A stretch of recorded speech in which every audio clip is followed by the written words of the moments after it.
Call this meeting to order. The Griggs County Commissioners at 1 o'clock, October 6, 2017. Stand for pledge. I pledge allegiance to the flag of the United States of America and to the republic for which it stands, one nation, under God, indivisible, with liberty and justice for all. Okay. Roll. John.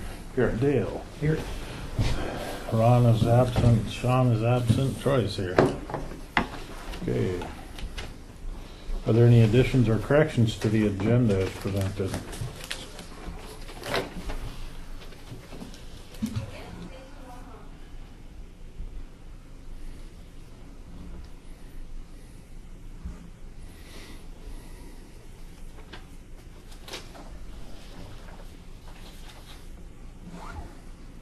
I'll make a motion we approve the agenda as submitted. Been moved by John to approve the agenda as presented. Is there a second? Second. Seconded by Dale. Is there any discussion? Any discussion? Any further discussion? Seeing none, we'll proceed to vote. All in favor, say aye. Aye. Opposed, same sign. Motion carries. Okay, we'll take a look at the minutes from the September 22nd meeting.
I think probably in the bottom of page 2, midway through, it says discussion was had regarding the House Bill 1176 funding reimbursement request for project CN 02031.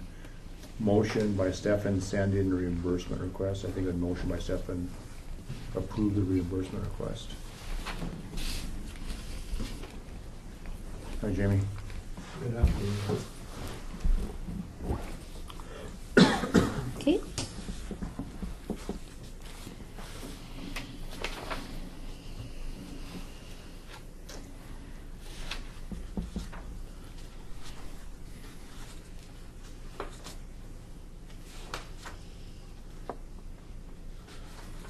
Same paragraph, we're talking about the Road 23 box culvert and the tall bridge project. They're the one and the same, so we should probably call them one thing or the other. So.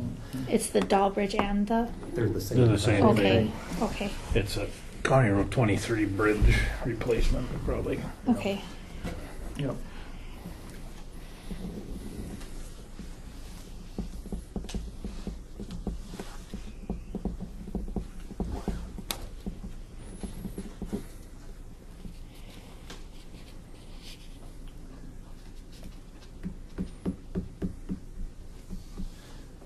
Probably just for informational purposes, end of this first paragraph, page 3, there was also discussion on the upcoming road grader lease agreements. I think would be more appropriate. Say that one more time. There was also discussion on the upcoming road grader lease agreements. That was under Wayne's, right? Right. On the top of that other page, it's the last sentence. So it should say there was also discussion on the upcoming road grader lease agreements. Road grader lease. Perfect.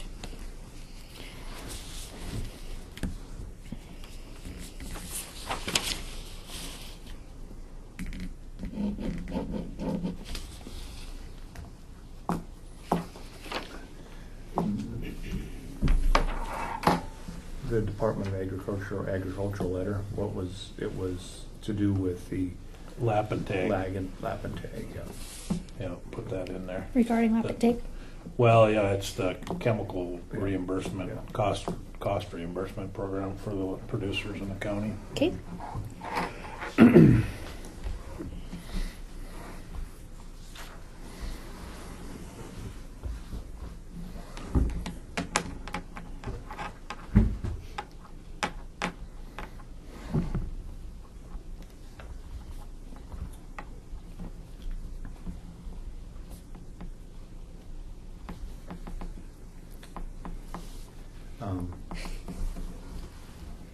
Chairman Olson opened before the discussion, Commissioner Zal's resignation letter. Motion by Wakefield to run ad in the newspaper for 2 weeks for filling the remaining commissioner terms. I think that we should, in a newspaper for 2 weeks, requesting applicants to fill the remaining commissioner's term.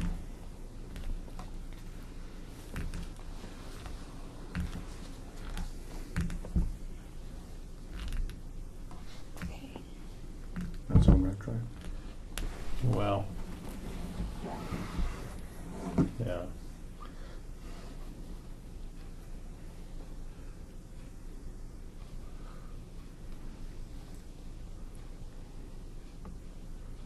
We're really seeking interested parties from District 2 or whatever district it is, District 3. who are in District 3, who are interested in being appointed by the commission to fill the term. Because, I mean, we're charged with, by statute, we're charged with appointing somebody to fill out that term, correct? Right. Right, so if we phrase it, Wakefield to run an ad in the newspaper for 2 weeks, seeking applicants to fill the remaining District 3 commissioner's term. That sound right? Yeah. Seeking applicants. Seeking applicants to fill the remaining District 3 Unexpired term. unexpired commissioner 3 district term. Yeah. Okay.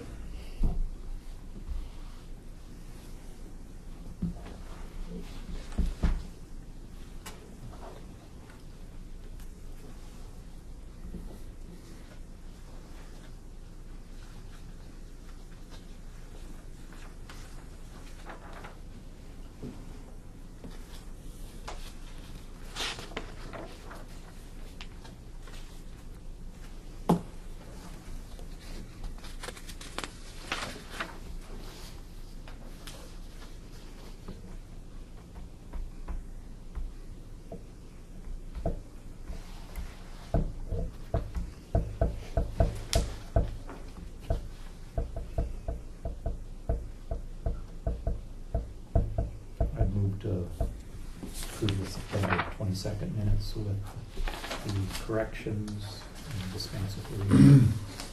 Been moved by Dale to approve the meetings from the September 22nd meeting as amended and dispense with the reading. Is there a second? I'll second that. Seconded by John. Is there any discussion?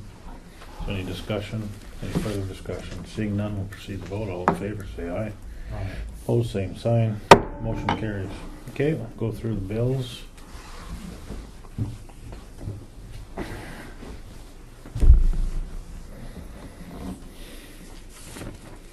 The highlighted ones are ones that have gone under. Well, the highlighted ones are ones that Oh, well, some of them are. they don't have a budget. It's just the Right. taxes that came in. So, Right. yeah. So page 4, general repairs, general sheriff repairs.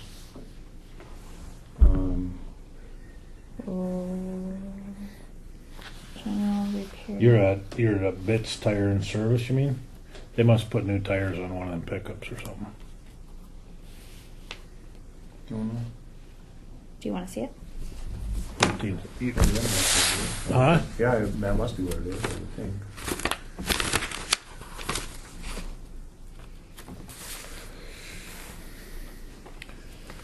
Gray Dodge Ram tires. Ford Interceptor tires. Yeah. 8 tires. Looks like.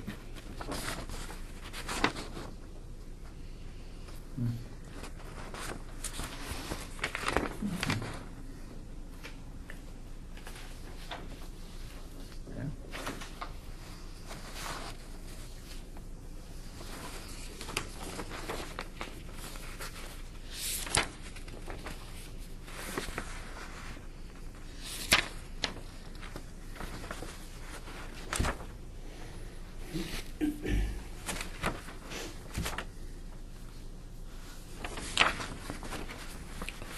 There's only one invoice in here.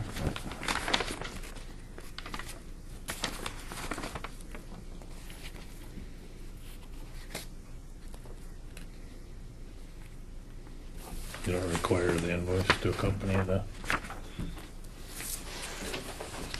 Usually if we have something attached, we don't usually look much further at it.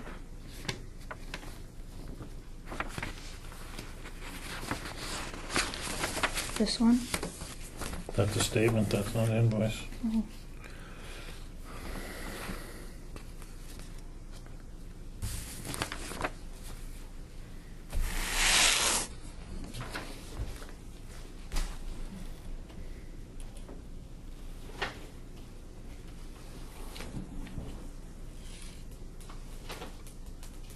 Nope, as long as we have something, that's usually what we don't usually look at all of them.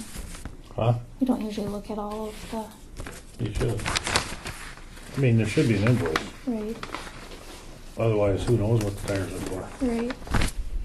I can check with Wes on that. Okay. Page 6, $514 right at the bottom. Page what? Did you say 6? Out of 911 dash in North Dakota Association of Counties. Mm-hmm. That's 911, John. So what are we, That's what we get from the phone company, and then we give it to the that's the state. one that we Must send be in. one that they pay back to the, Yeah, And the North Dakota Association of Counties handles that? I think so. yep. Why not? The cell phones, I think.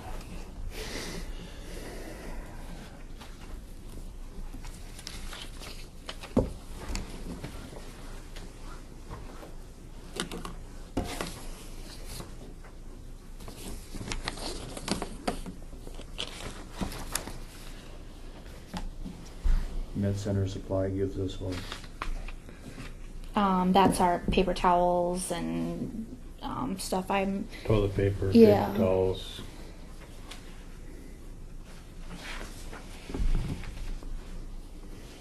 Kleenexes, all that. Mhm. Buy paper from them too? Mm-hmm. Yep. We've moved to basically getting everything from them. So you didn't use any of those touchless paper dispensers in this building? Mm-mm. What'd you do with them all? They're still hanging over in the other I courthouse? think they're still hanging over there, or Deb and Brian sent them back. I don't remember what exactly we did with them. Page 7.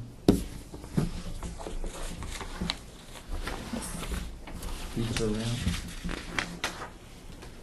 That was, they bought some pizzas for a prisoner, I'm pretty sure, wasn't it, Jamie? We don't serve bread and water.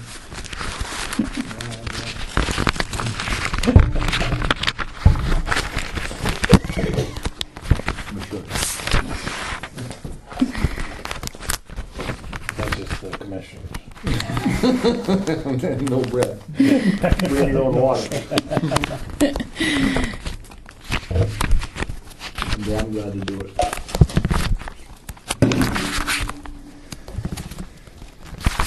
Where is it? Must be a hungry prisoner.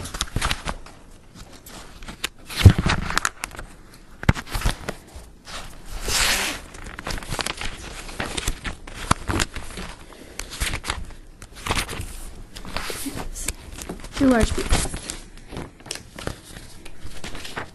There was one day when we had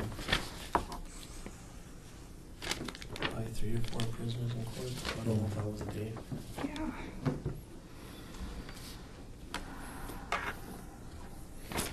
Who said crime doesn't pay? Yeah. Do we have a siren, Wayne? What? Do we have a siren? Mhm. Oh, 911 siren expense. I think it's siren. CERN, it must be, And No. it's that one we gotta collect and Oh, yeah, that's give to the forced donation. Congress, no, the cemetery, or the representatives. Yeah. That goes to the state treasurer, looks like. Mm-hmm. Yeah. We had forced donation.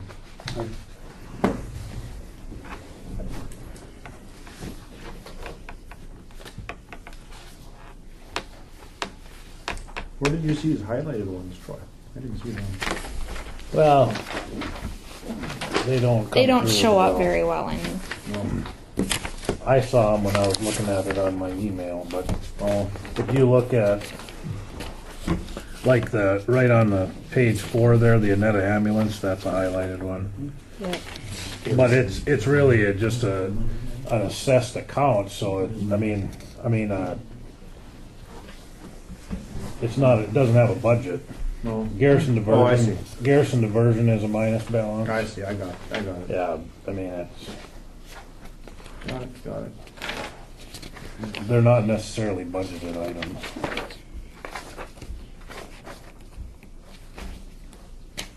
Or like in and out where we didn't have a budget. Yeah.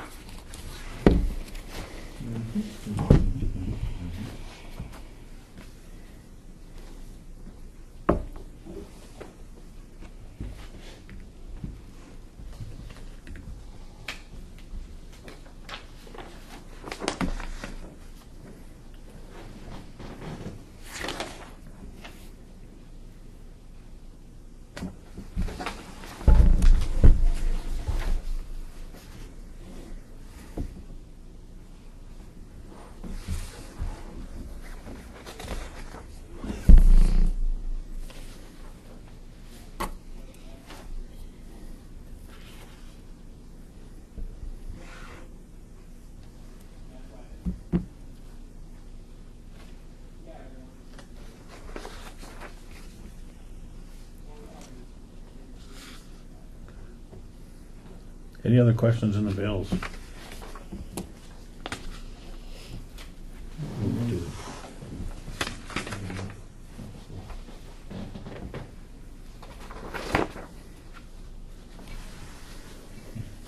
No, I don't have it. Move to approve the bills as presented.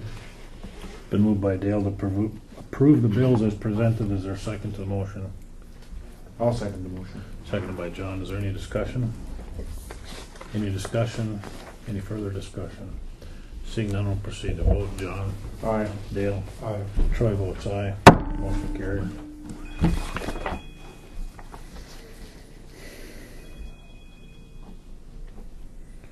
Monthly office reports. Mm-hmm.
say Megan has the most interesting office reports.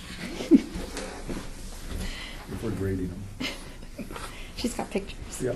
Easy to understand.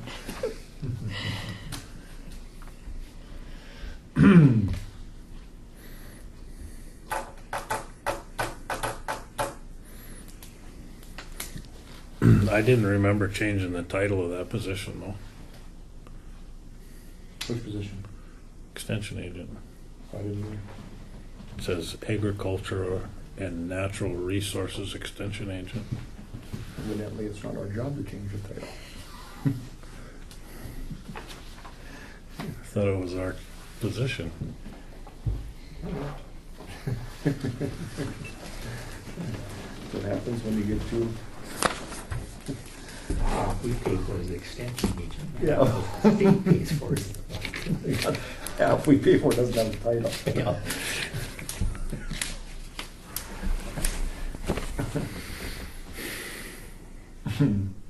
Oh, well.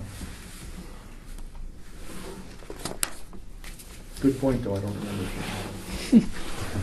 Don't imagine they're gonna change it back. No, I was reading that earlier today and I was just interesting. I don't remember that happening. Oops, sorry.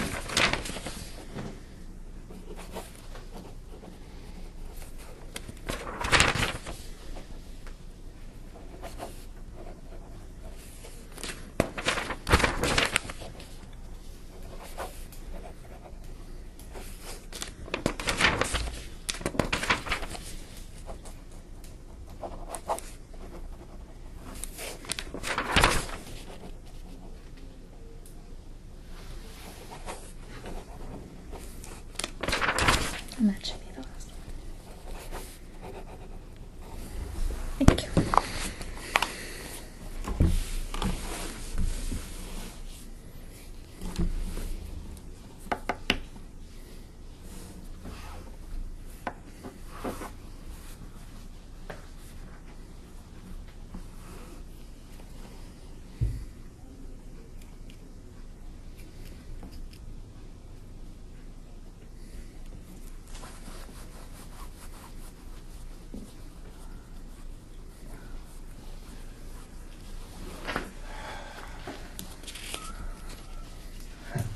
We gotta talk about this water board budget here. You want to talk about it in budgets or right now? Right now on its report, I mean, because Okay. it doesn't make a whole lot of sense. How are they spending money? Go to page 27.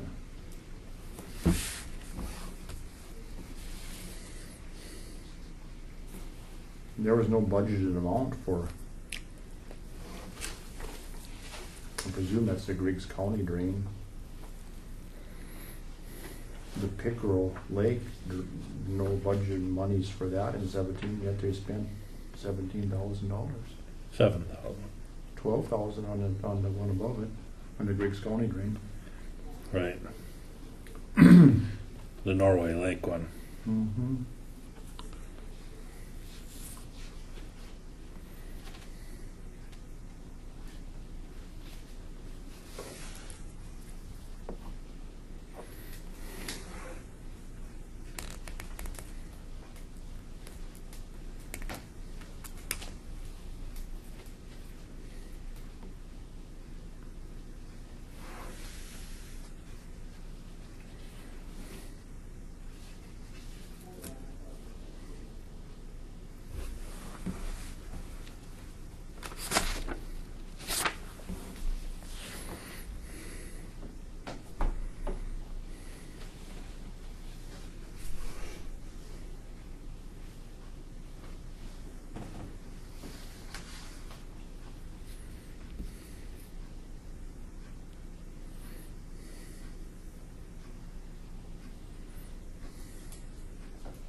They don't budget any revenue?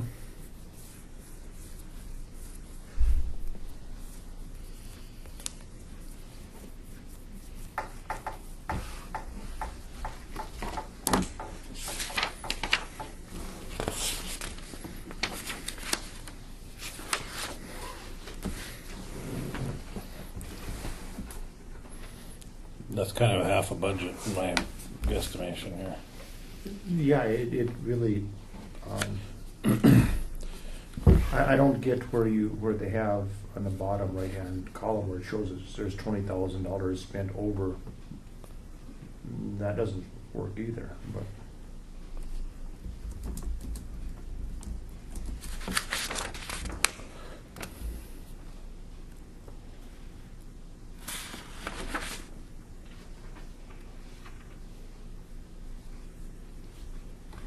They're eating into their 103 $4,000 in reserves, less their drain balances, because they kind of lump all their things together.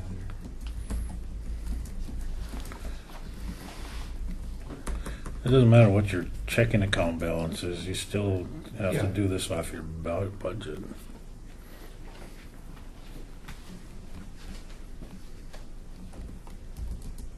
So are we to assume then that in the first 6 months, they were $4,000 negative on their operating budget for the meetings? Are we to assume that by the end of the year, they're gonna be $26,000 negative? They spent $22,000 the first 6 months. And if they spend that next 6 months plus that, that'll put them 26,708. I mean, if they start going to one meeting a month, it'll be not as much, but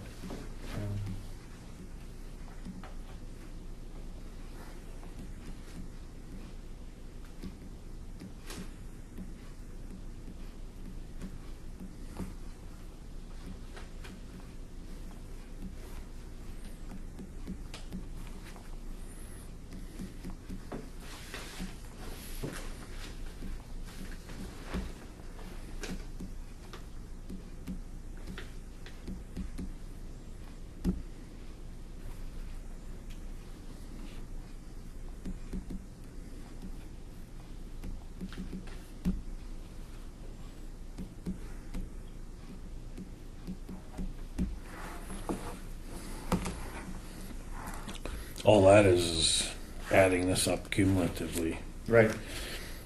Which doesn't mean anything. Doesn't mean nothing. Not a thing. That's correct.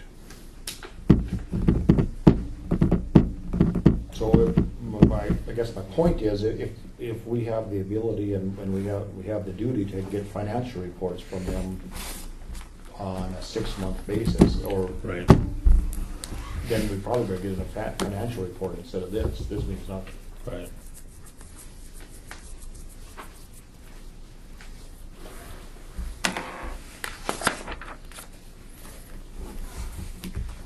So I'd make a motion that we instruct the water board to send us financial reports on an approved format on a monthly basis so we get this straightened out. And under the century code, we do have the ability to do that. It's been moved by John to request monthly operating reports from the water board until we can all understand what they're doing. Is that what you said? Well, on an approved format for a financial report. We haven't had, I don't think we've got the same report twice. It always comes differently. It's never on a format that balances or shows revenue less expenses. It doesn't give you when you get done with, at the end of it, you don't know where they stand as far as their finances, and it should follow the budget to a certain extent, and it doesn't even do that. And if you're going to do a financial report for them, Troy, how would you do it? Well, they're mixing this. This is not a financial report, No. but it's kind of a half a budget. But they don't have any of their revenue in there other than the mill levy, it looks like to me. And that's just they just plugged in one number for the mill levy. Right, that's correct. So with this approved format, is that your approved or? No, statutory, Okay, approved by the Century Code. Yeah. okay. Our monthly financial report as specified by the Century Code. How's that? Is that better? Yeah. Because they need to know what we're asking too. Mm-hmm. So Do you want me to specify which century code in here? he's looking it up. Okay, perfect. I don't have it right yet, but I'll get it. No problem. I don't know it off the top of my head. Great. Is there a second to the motion? Second. Second by Dale. Is there any discussion? Any discussion? Any further discussion? Seeing none, we'll proceed to vote.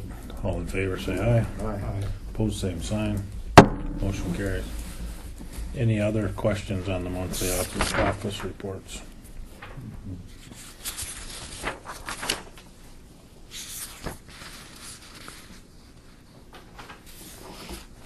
I moved to approve the office reports as presented. Been moved by Dale to approve the monthly office reports as presented. Is there a second to the motion? I'll second that. Seconded by John. Is there any discussion?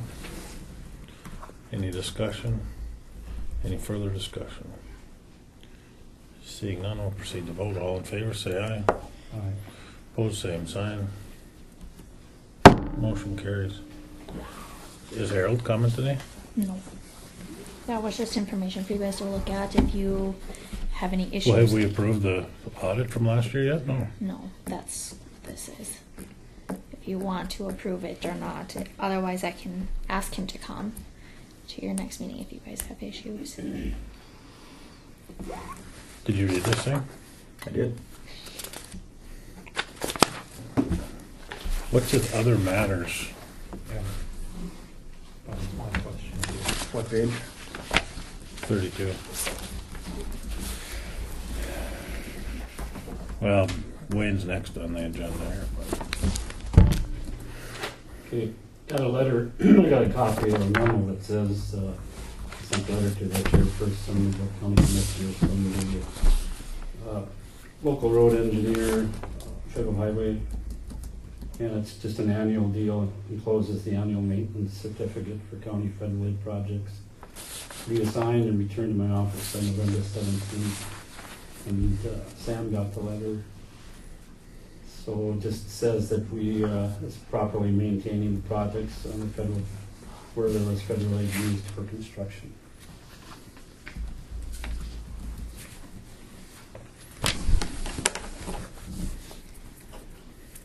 And it's to be signed by the chairman, the state's attorney, the auditor, I think.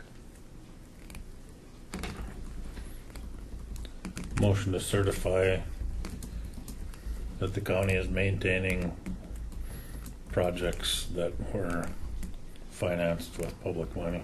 So moved. I'll second that. Seconded by John. Is there any discussion? Any discussion? Any further discussion? Seeing none, we'll proceed to vote. All in favor, say aye. Opposed, same sign.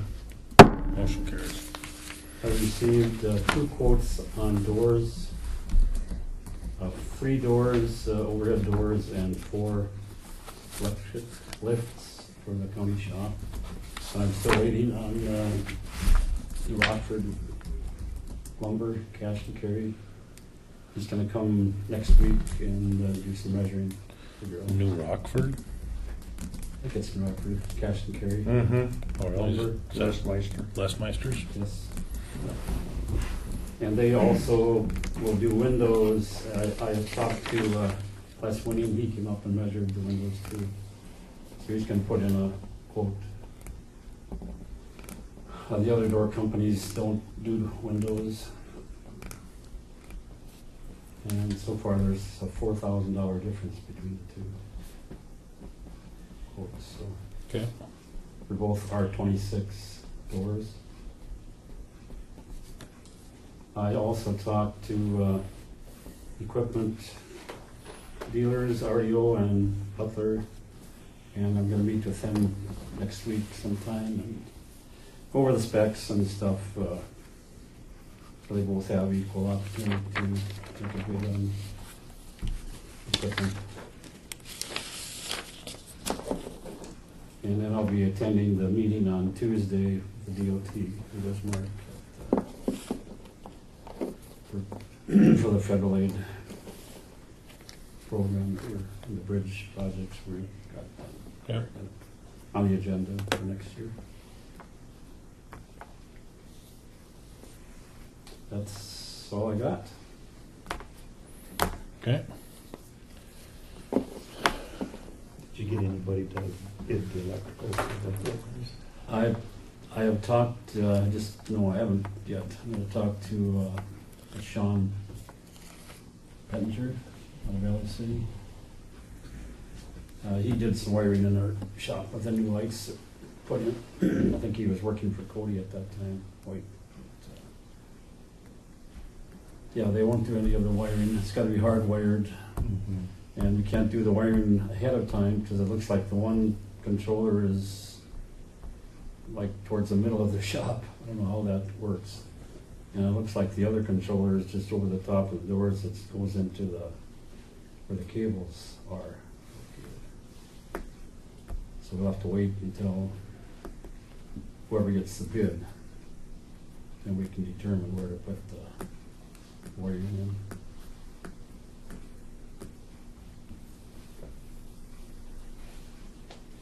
And the quotes came in really good.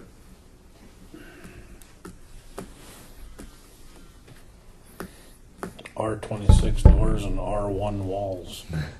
That'll be changed next year. I do have the quotes if you want to look at them. You don't have them all yet, do you? No. So Yes. Samantha? Yes. 61-16.1-25. 61 dash 16.1-25. 125. Perfect. Thank you so much.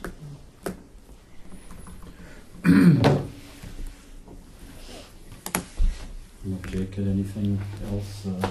No, I'm just here for Tom. we're just waiting for Tom now.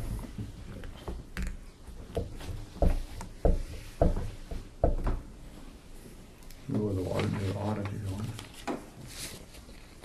Yeah, we might as well talk about the audit. I don't think there's a lot to talk about, but I don't know what that statement means unless that's in all of the audits. No, I think he didn't phrase it this way last time, or it was different the time before. He's always wanted to put in to show ownership, and I think that's about to show ownership of the courthouse and the EOC as we move But along. that's not what this says, though. Yeah, it kind of does.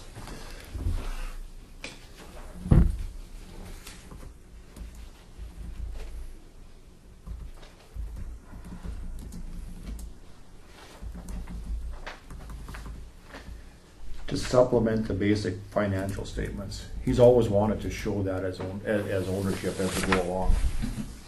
To put this building on the county balance sheet, you mean? Right. And it started out on the county balance sheet, and the discussion was that, well, we don't own the building and we can't be under contract to own the building. We have the option to own it. Because if we were under contract to own it, then it wouldn't fall under the lease. Right, we would have had to have a vote of the people. Right. And, well, had a vote of the people, you say would have a different vote of the people. Different people. In the affirmative rather than the negative. Right. So I think that's what it's about, but I mean, he should probably come here and, you know, the second and third paragraph are kind of, don't know if I understand that either.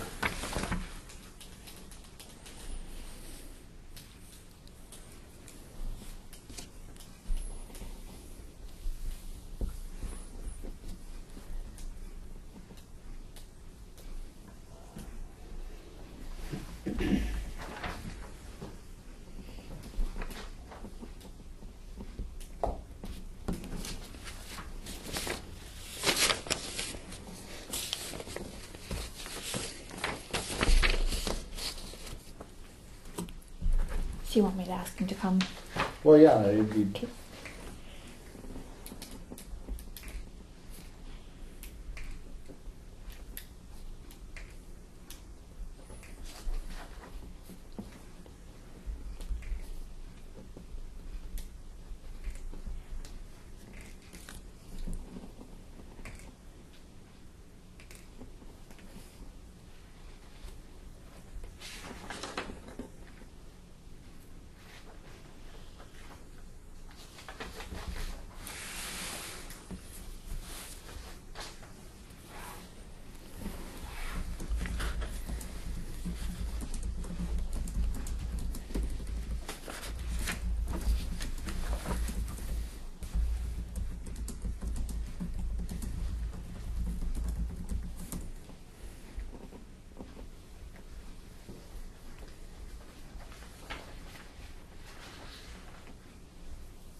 That loan they talked about in here, does that paid off? The what? That loan, it will be this year, is there one payment left? right? For You, the social services? I think there's one more payment. you haven't made that payment yet? No. But that's for 17, isn't it? Or is 18? Oh, it'll be paid made off? in 18. Right, yeah, it was in the budget one more time. This is a 16, this is a 16 audit. Yep. Yeah, I see there's 2 loan payments Yeah. left in here.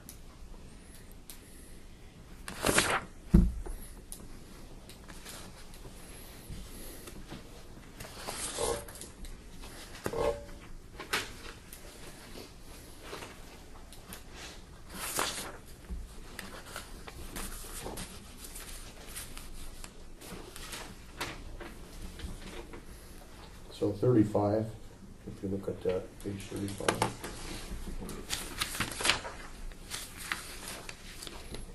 Now he's changed. Now the only budget item that he considers unassigned is the total general fund.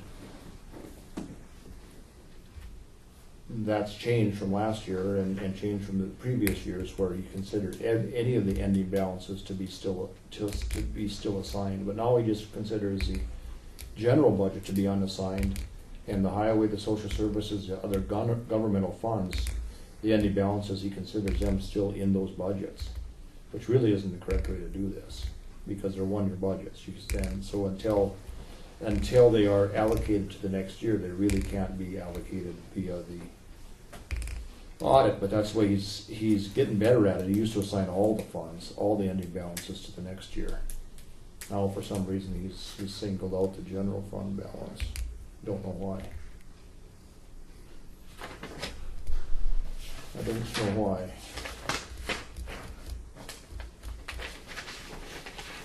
But it'd be a good question for him to go around and around and never get the answer, but at least we talk about it. Because that is his ending balance fund.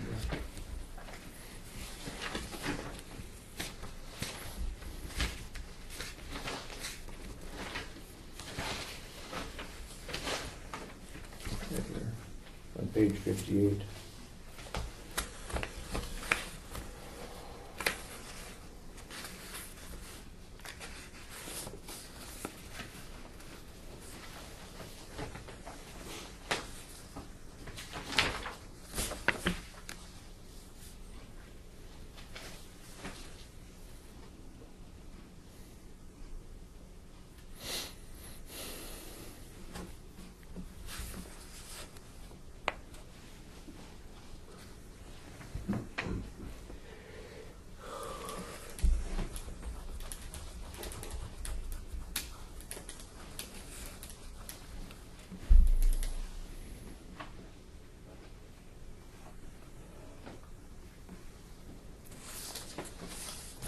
So,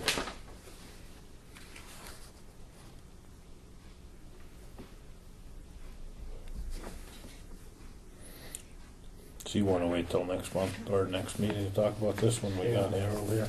you know, because there really is a contradiction on that page 35, if you go over total governmental funds, 2941, 458, 53, because he adds he assigned, he gives the 855 unassigned,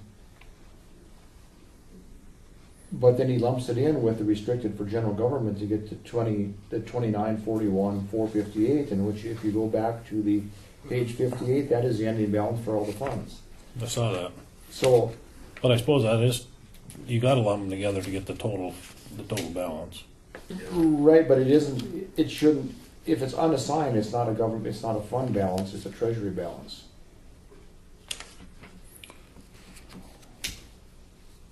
It's not in the budget. Not if it's unassigned. If it's unassigned, that means it is unassigned to a fund, It went back to the treasury.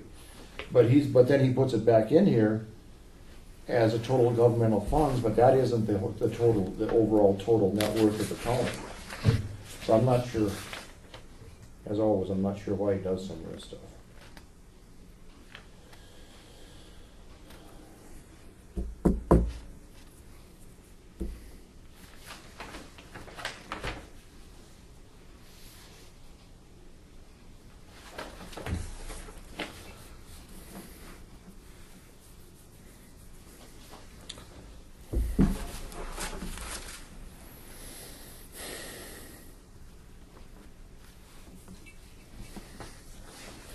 Overweight permits, was somebody gonna come talk about that or what? Dale No, was.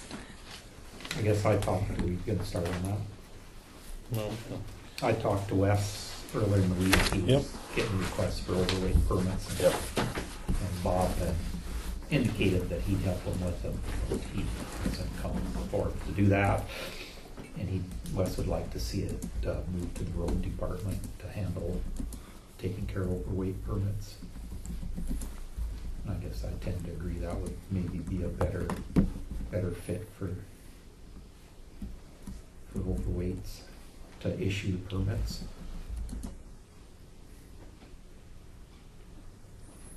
Have we got a contradiction here? What do you think, Wayne? Well, you used to do it. Well, it was great when the sheriff did it. You used, I understand, you used to. I did it, but then they wanted extra work for the people. So, Oh, really? kind of wiggled back with them, so. But I did talk to Christie, and she would be willing to help me with it, so. Do you have a schedule of, I don't have a schedule, you know, what weight, what costs, what what money? the costs are, what And I'm a little confused on these overweight permits, and Tom called me too, but, I mean, if they're gonna move one piece of equipment one time, this time of the year into the shop, do we care?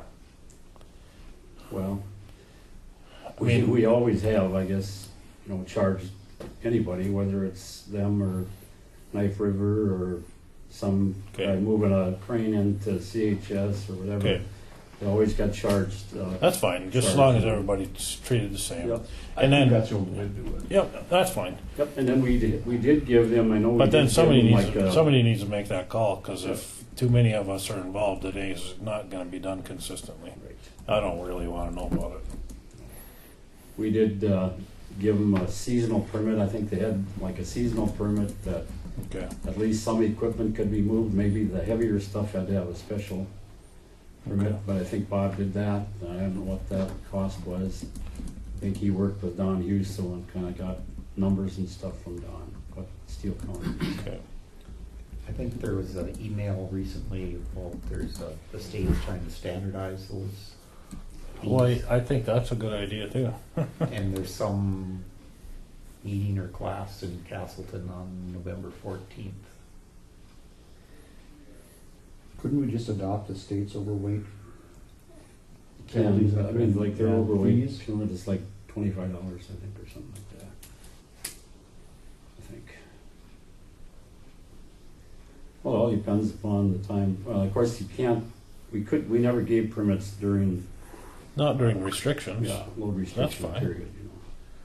Unless it was an emergency. If somebody had to get something in somewhere that, you know, but otherwise, they had to go by the rule, you know. Sure. Well, I mean, there's the permit requires, it's so much money for so much overweight. I mean, you just can't. Hey, Tim.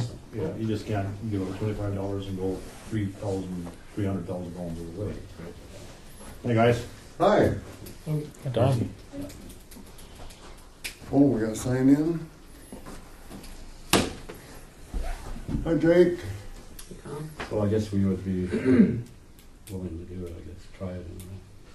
And But we'll have to meet with or get some information from somebody. Yeah. I said there's gotta be, I think she must have had a program or something where she could send out a permit by email. Oh, They could sign it, send it back, or, you know. And then they'd send in the fee, whatever it was. So it wasn't actual that somebody came one-on-one in touch with you all the time, because they're in Fargo or they're in, you know, somewhere getting right. permits, so. Okay. Wes will have to poke around in that computer and find As long it. as we get the fees to put on that docket. That's what it's designated for? You want flashing lights for your pickup too? Go round them all.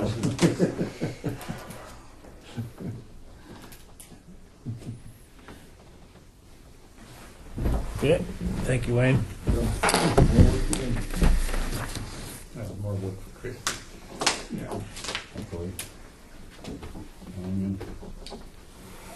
I don't think it's a big deal. I don't think it's a problem, but No, it Just doesn't certain happen. times Doesn't happen. it's kind of a situation where it should have somebody that's available during the day. Well, that's the thing with the sheriff's department, they were available Intermittently.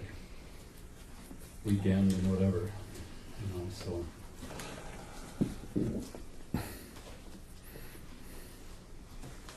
and it seems, I don't, to me, it seems like the sheriff's department should do it. They're responsible for enforcement of it.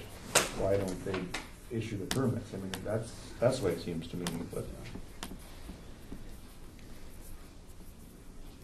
Then they have to be in contact with you if you want them to have that much weight on your road too.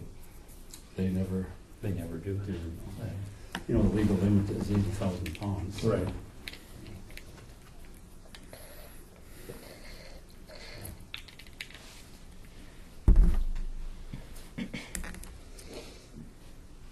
Again, I think we just adopt a state fee schedule for it, weight and fee schedule. It should be fairly simple. I don't. And you can still determine whether they can or not if you, Right. right? Mm-hmm.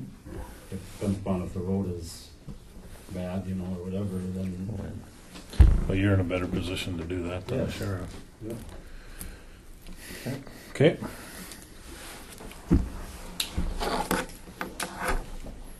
Yep. Tom?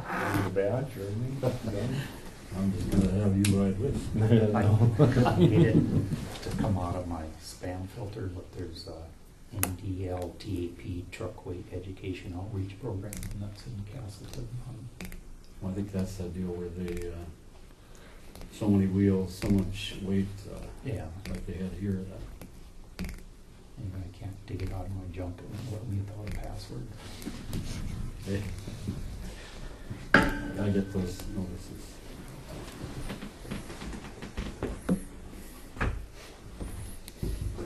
Okay.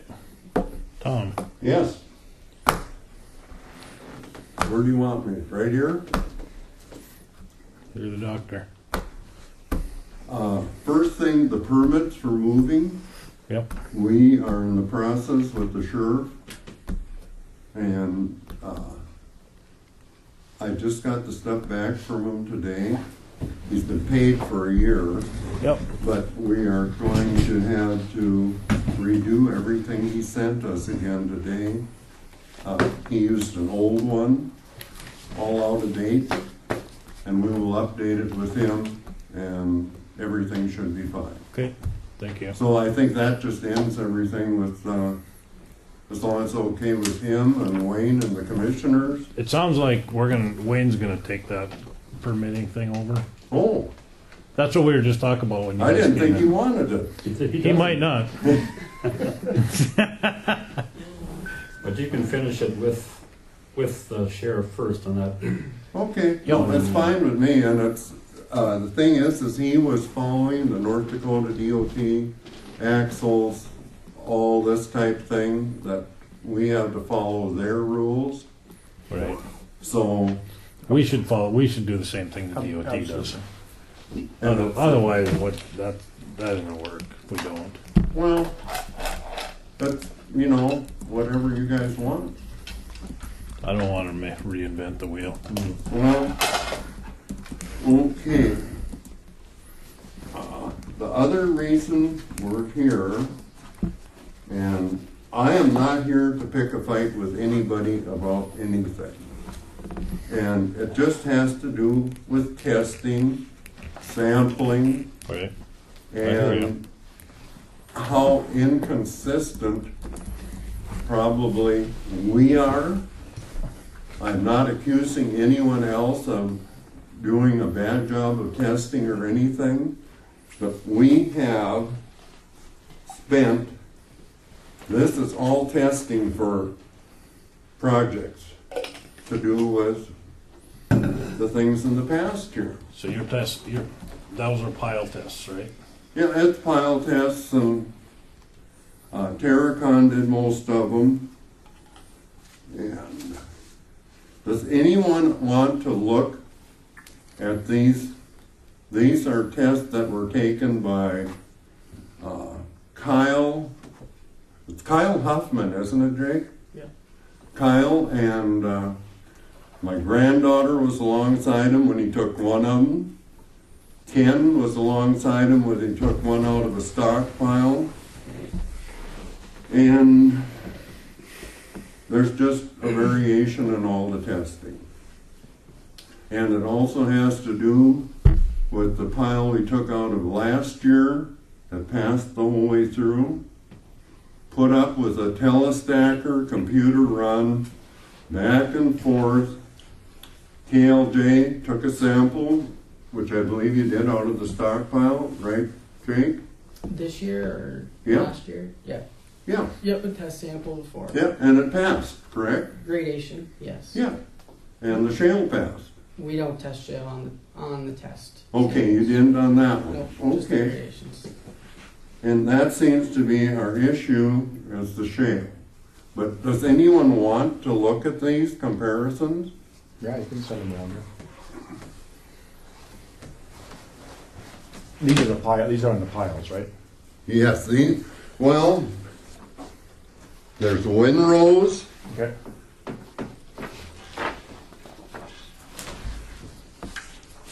Let's see.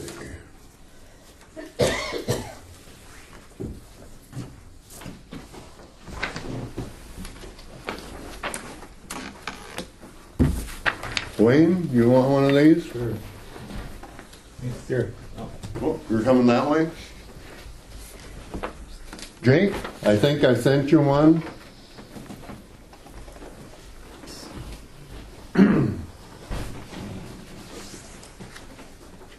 So tell me what we're looking at here, Tom. Okay. Everything is color coded through here. Okay. If it's blue, you go to the next pages and you will find blue. Right, but were these just Terracons, or was some of this done by KLJ too. KLJ? Pages are ours. Yeah, So the these are comparisons side by side. right, so the orange is KLJ?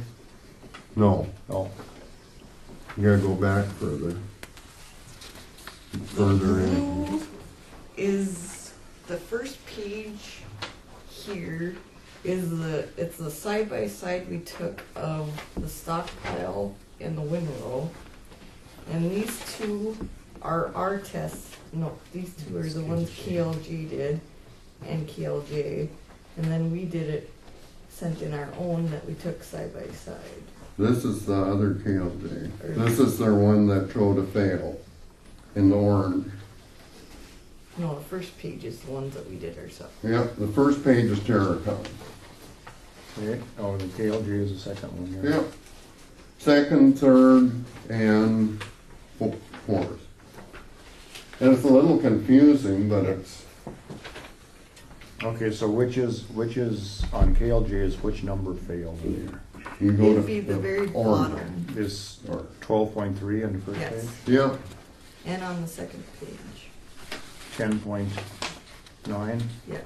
10.9 isn't passing. that passed. But then we go to the orange page in the back, and that is the one that hit the 15. That's when it got nasty. And that is allowable shale 12, it shows that on that one. 15, I see. Yep. Okay. And I don't know if you get along with Terracon anymore, or, I know, because I know Jake told me at one time you had some problems at Grand Forks with Terracon. So the history there. Well, and you know, this is just the way things work. Mm-hmm. And I don't want you to take this personally, Jake. This is just business. It's Well, and I agree. Good. That too. I mean, it is, and we follow the DOT procedures.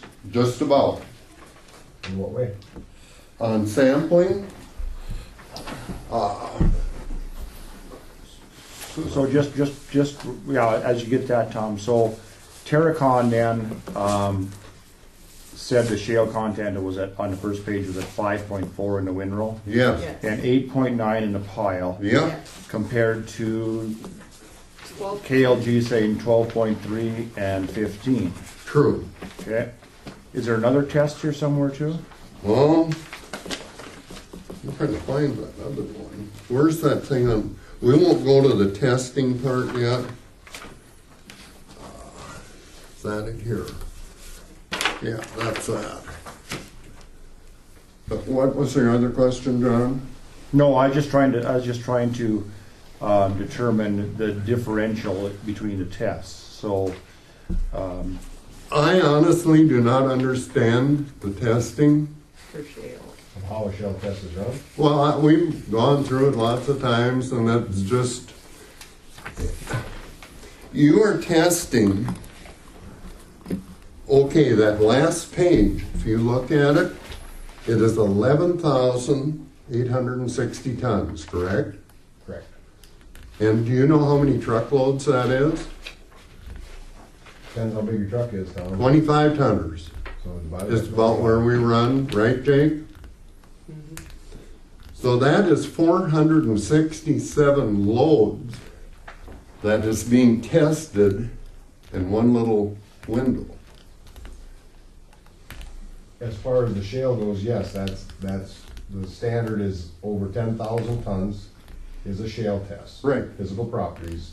Right. Fractured face, shale. And then gradations are broken down into 1,000 tons or a day's haul. So Right. if you haul over 1,000 tons, if you haul 3,000 a day, a lot is 3,000 tons. Right, agreed. Do you add your 200 into your shale when you test No. it? Nope. Okay. so I have another question for KLJ. So, the test that failed was at 12.3, and that was done sample date 7/13, and the one that passed was also 7/13, That's when the first page, right? when they did these two, it was on the same day, Right. and they went behind him and bagged up right behind him what they tested. We took our tests at the same time Kyle did, side by side. Right. But I mean, KLJ did testing and had one pass and one fail, and they were on Right. the same day. Yeah, But that's I'm looking at it, it's pit location stockpile, that's out of a stockpile, or is that off the road? the one that says stockpile are all blue. Yeah, they're both stockpile, so that's not delivered to the road. right? No, the orange one is the windrow on the road. Okay.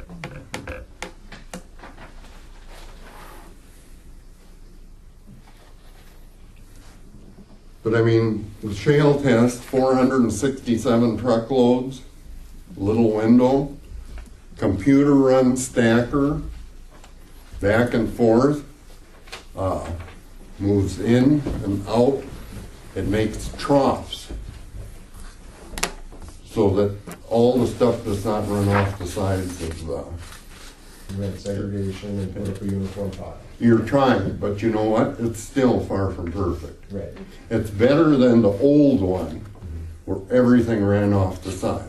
It's still better than that, but far from perfect. There is no perfect thing.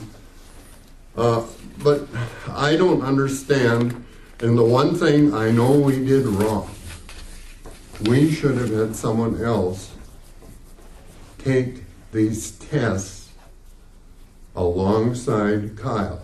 Instead of, my granddaughter took the sample to the pit, Tim picked them up at the pit, and Ken's sample, and he took them to Terracon. We should have not touched them, because that kind of opens a window of saying that, well, did you mess with them? I don't think that allegation's ever gonna take place here. Well, we didn't. I think if we, I don't think that's I gonna hope- I don't, that's not, that's, I hope people would trust us that much, but whatever, there is a window of doubt, right? not in my mind. Well, thank you. The only thing that I would question in that circumstance is if these tests are truly reproducible, then the only way that you can get this differing of results is sampling methodology.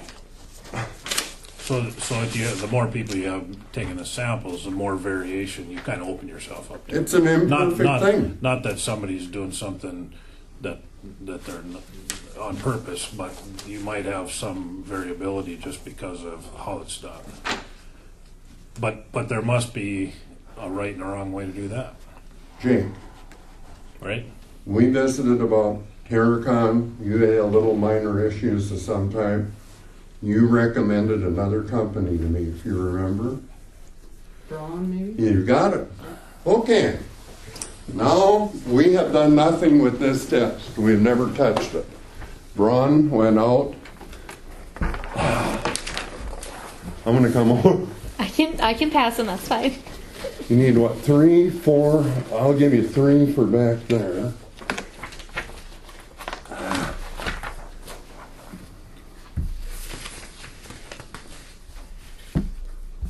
All the tests in there that have been taken, all the Did you get one? are All right. Yep, right here.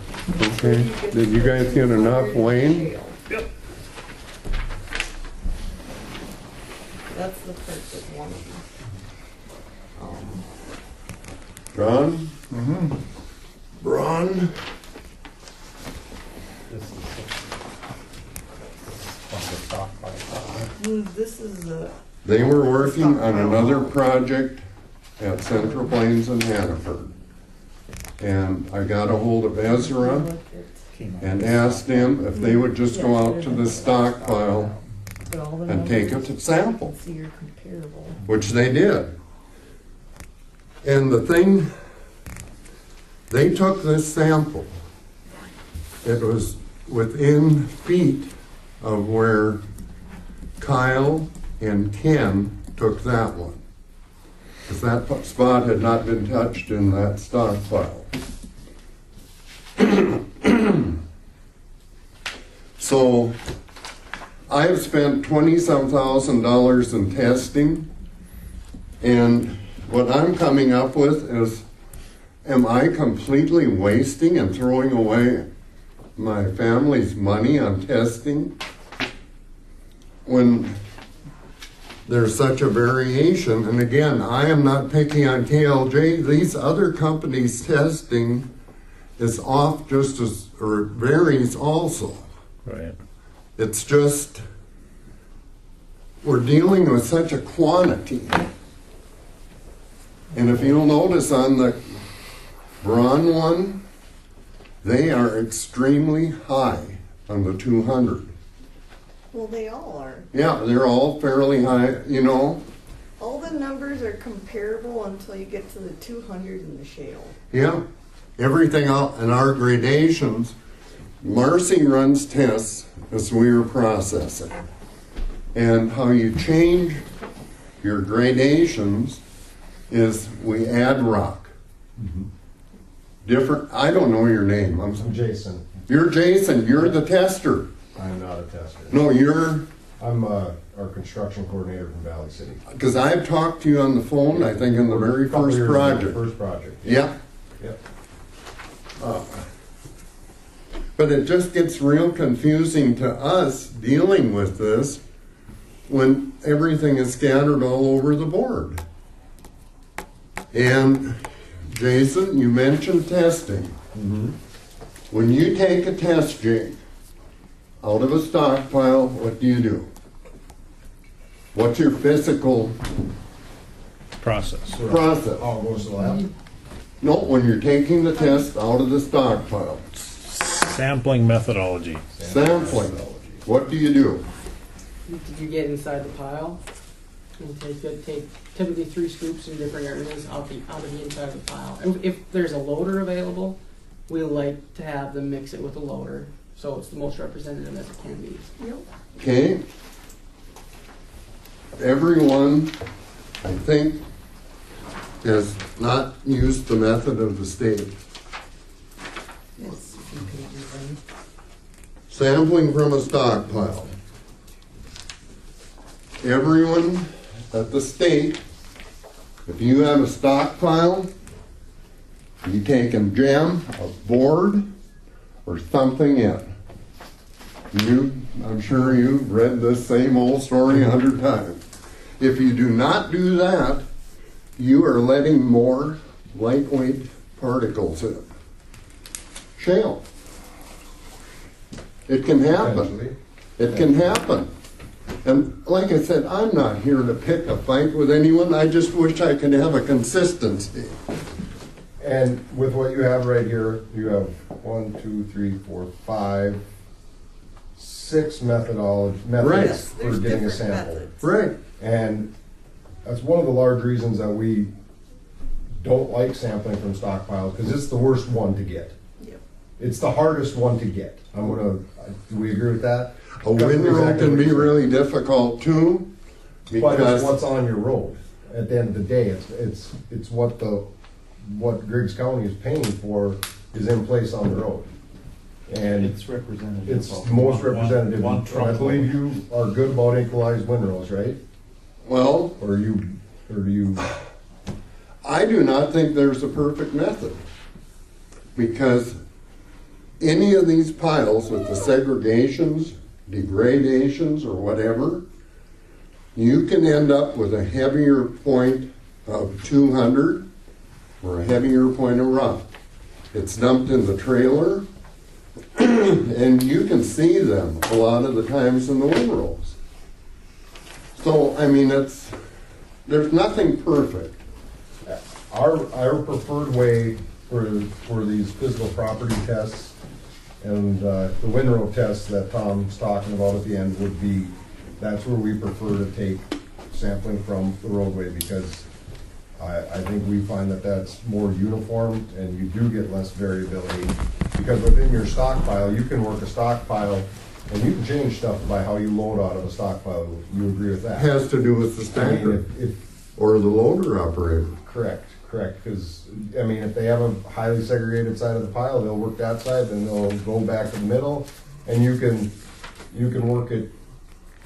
I mean, I've seen that where you've done large DOT jobs where you'll be getting a sample and you're running your samples throughout the day, and as the results come in, they get better and better and better, and the variability that we're talking about can be done even at a pit.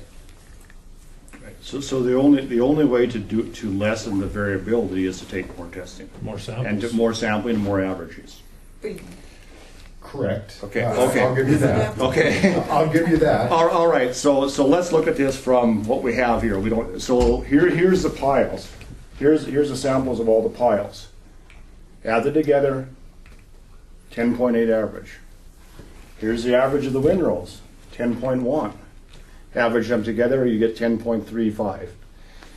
That would seem to indicate that one of these, possibly the low and the high, could be thrown out and you'd still come up with the same thing. So I don't think we're talking about the sample being wrong or the testing being wrong. I think we're talking about the variability in doing it. And until you have enough samples, you can't count on just one sample or two samples in order to determine what gravel got on that road. And I'm not picking on you guys' sampling or your testing. I want that known. Because I have the same issue right here. Right. You know, it's back and forth both ways. And I hopefully, you know, can keep working with everyone and this doesn't have an effect on it. And it shouldn't if we're business people about it. And that's all this is business.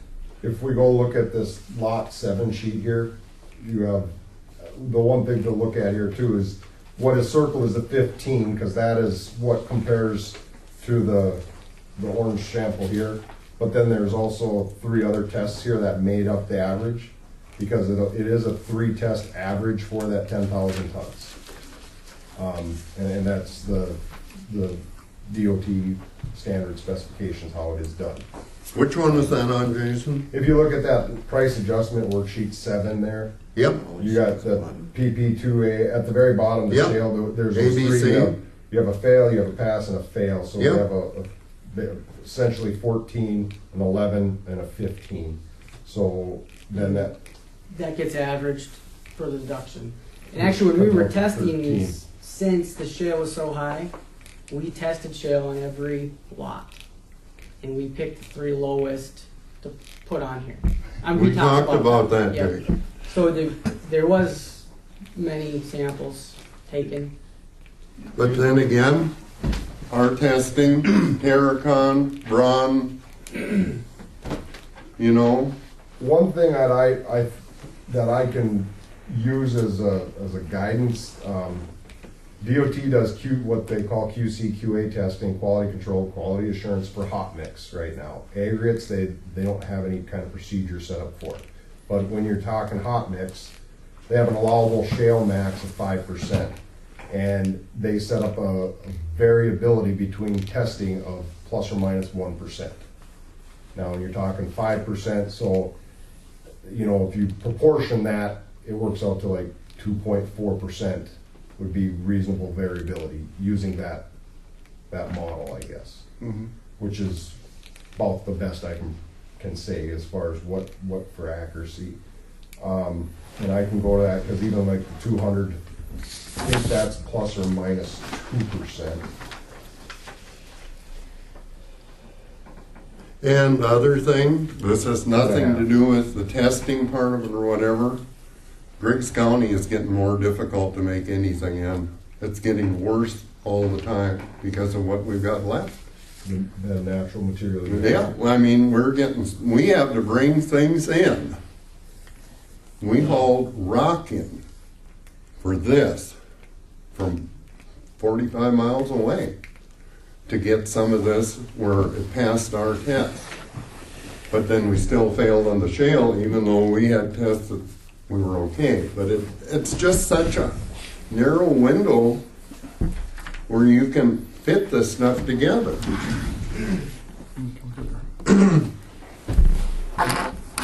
What's the percentage difference in those? What's that? What's the percentage difference in those? And the one from Braun says RET, gravel pit, and I think it's their abbreviation for Retzlaff. I don't know what it is. Huh? What's the percentage difference?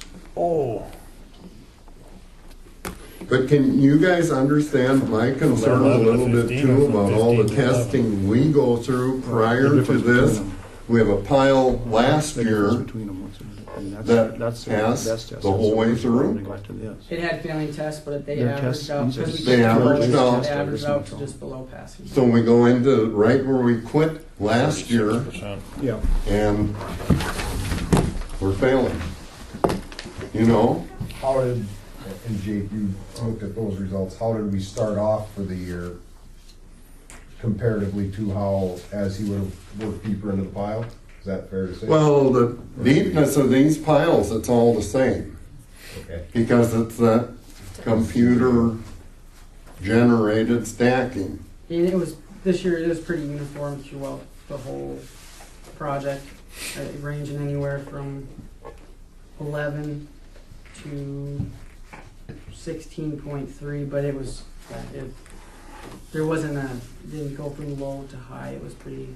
The only way, again, we can change that is we have to add rock or something else, but you have to be careful then that you don't mess up one of your other things that's passing, like 4 or 30 or whatever. The one that it messes with the most, the more rock you add, is your 200. And our 200 has been plenty. Yeah, 'cause Yeah. yeah, you have a lot of, and I think 200, one thing seeing high numbers like this can be indicative too of higher shales, because shale breaks down going through sieves sometimes. A lot of times they will trend together in that way. If you have higher 200 than shale, sometimes it's not perfect, but not uncommon, I guess. But yeah, adding rock, I would say probably more so with rock where you start running into problems is on your number 4 sieve. But yeah, You're testing, you're pretty good. I mean, it's a little on the high side, but. Well, the more rock you add, the lower you get everything else. Right. I've got a question here. On this, you're testing on 11, on this right here, where you came up with 15. that's the back page. You have it tested at 11%, 13.9%, 15%. Is that all in the same sample? No. That's throughout the 10,000 tons. No, but I mean the same lot size. No, they're all from different lots, different days. The average of lot 2 is out of DOT spectrum, therefore lot 2 has failed. So Yeah. those 3 samples are from lot 2. So it's a physical properties lot, which is different than your table lot. 11,600, right. Yeah.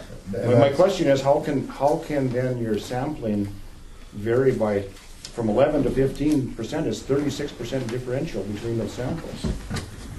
Because it was taken over 10,000 tons. It's not the same gravel. No, understand.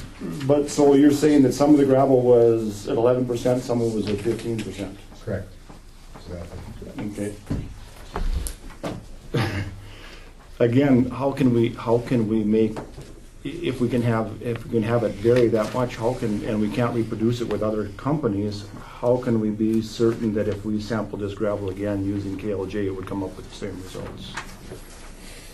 If you had these samples here, could you guarantee that if you ran them through, they would be the same as this? No, we never guarantee they're going to be the exact same. That's the point. I agree with you. Marcy can run these samples through. Out of the same 30 pounds or 50, mix everything together. They're never perfectly identical. Yeah. It's just the way it is. So what I can say about the process of the shale test is you use zinc chloride concentrated solution. It's a very heavy solution. It's checked with a hydrometer, and it's specific gravity based. And so every day before doing a test, the hydrometer is put in there to check that the concentration is accurate or where it needs to be. There's a plus or minus range on it, but it's 1.95 plus or minus 0.05, I believe. And then you take what you were asking about the 200. The material that is used for shale it's your material above a number 4 sieve, which is 1/4 inch and bigger material, and then it's the other, and so that's what's called the top half of a sample. And then you go to the finer material, which is less than a 1/4 inch, and you sample between the number 30 sieve, and so number 30 is something in millimeters is the actual opening size. But anything that's less than a 30 isn't used in the sample. Okay? Can I say something? My question. Okay, first page, Jason. First page. The other How come thing with this, There is such a different thing here in the shale content when they're taken from you and I, well, he dug here and he dug over to here. So how do we, I want to know what we have to do too to improve what we're doing. So if we don't fail. And we have fought with this quite a while and we keep trying to improve and we really feel like we really failed. Well, I don't have the ability to understand or tell you the technical way you did this is right or wrong. But all I do know is that if it's not reproducible, we can't attach a financial penalty to this test if we can't consistently reproduce it. How do we know that at one point we're getting what we need and then at another point we're not if we can't run it through and do the same thing again? And that's what we're talking about here. These, if you average them together, this all passes. It's all fine. So again, I don't want to out-review the technical part of it because you guys know way more than me about that. But if we're attaching a financial penalty to it, we need to be able to say, okay, here's why, and here we can reproduce that again. That's the point. And it doesn't matter if this contract or whatever contract that you're sending here, all that happens is if this keeps happening, they just add more to the price they're going to charge us because they know that they have a variable they can't deal with and they have to account for that variable. I wish we were smarter than we are to do this, and we aren't. So how many samples are in like your 11,000 ton? Well, and that's what there's two parts to the what physical properties measures fractured faces, which is the angularity of it. Is there a class? Yeah, there is on class 5. And then there's the shale factors of it. And those 13. We're class 13. Okay, I'm sorry, it's class 13. Okay, I just... Yep, correct. And so that is based on a 10,000 tons. Now, I mean, how many samples do you take to test that 10,000 tons? It depends on how much gravel is being delivered to the project every day. So let's say they're hauling 3,000 ton a day.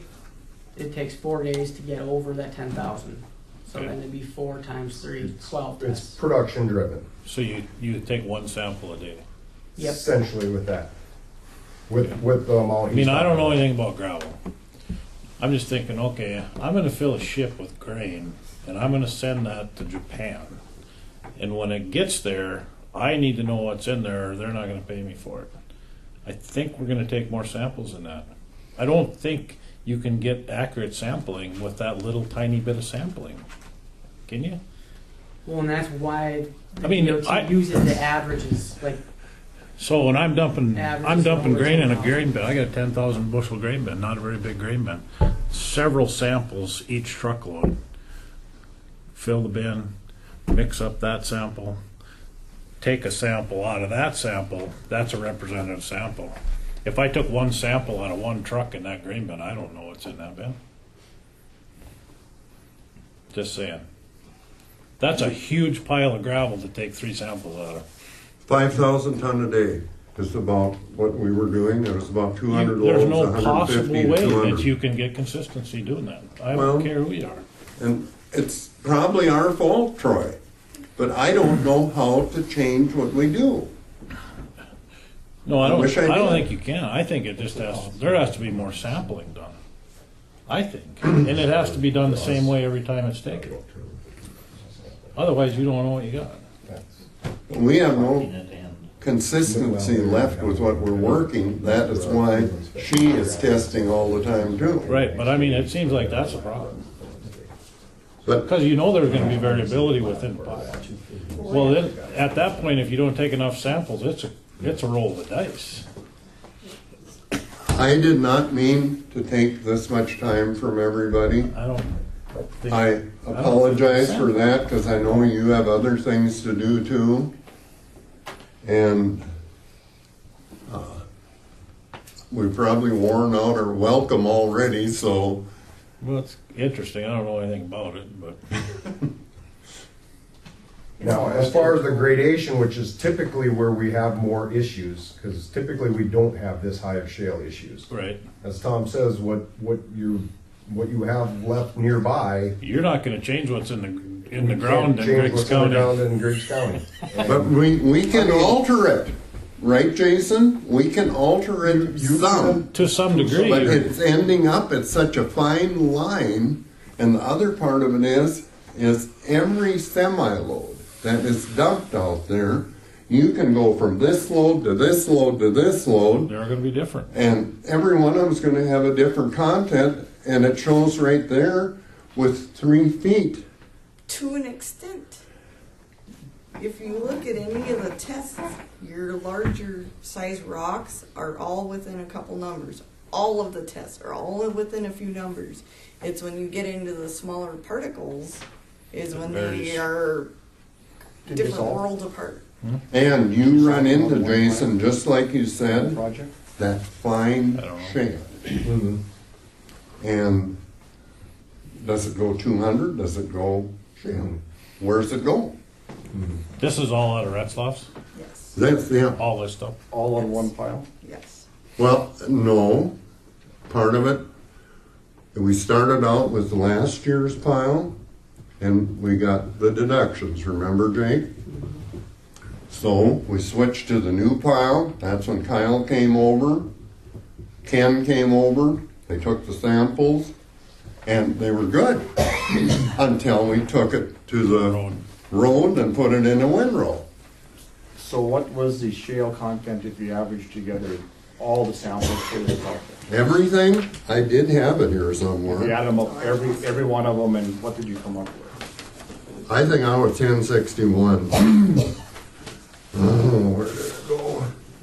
It'd be, it's not in there. It might be now. No, it should be in here. Should be, Was it a KLG? it was written on the front of one of the sheets. But it's getting to the point that's getting so frustrating processing that you just don't know what to do anymore. I don't know, I'm sure it was 1061. So well within passing. Well, it would be efficient. I've got them all here, I can add them up. I don't know where it went. It was 1061 written on the side. On the side. What is it?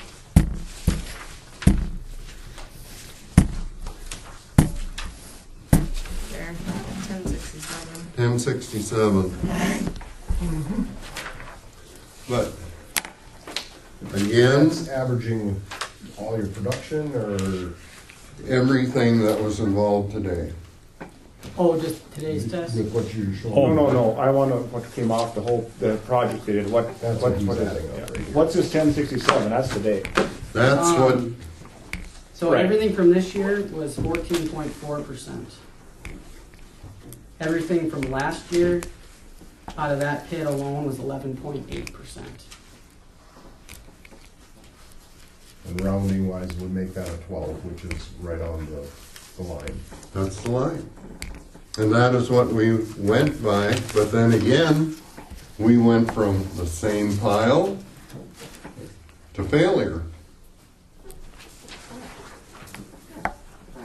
And then everything from 2015's average, we've taken out that pile for 3 years in a row, was 11.2%.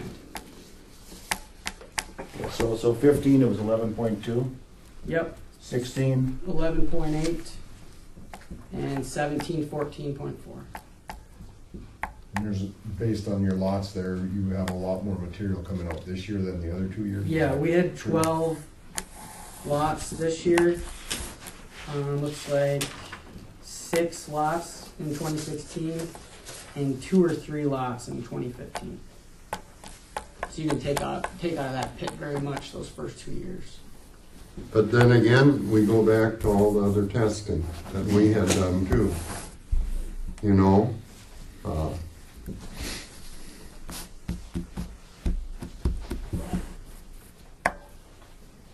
It just gets really confusing. Infuriating.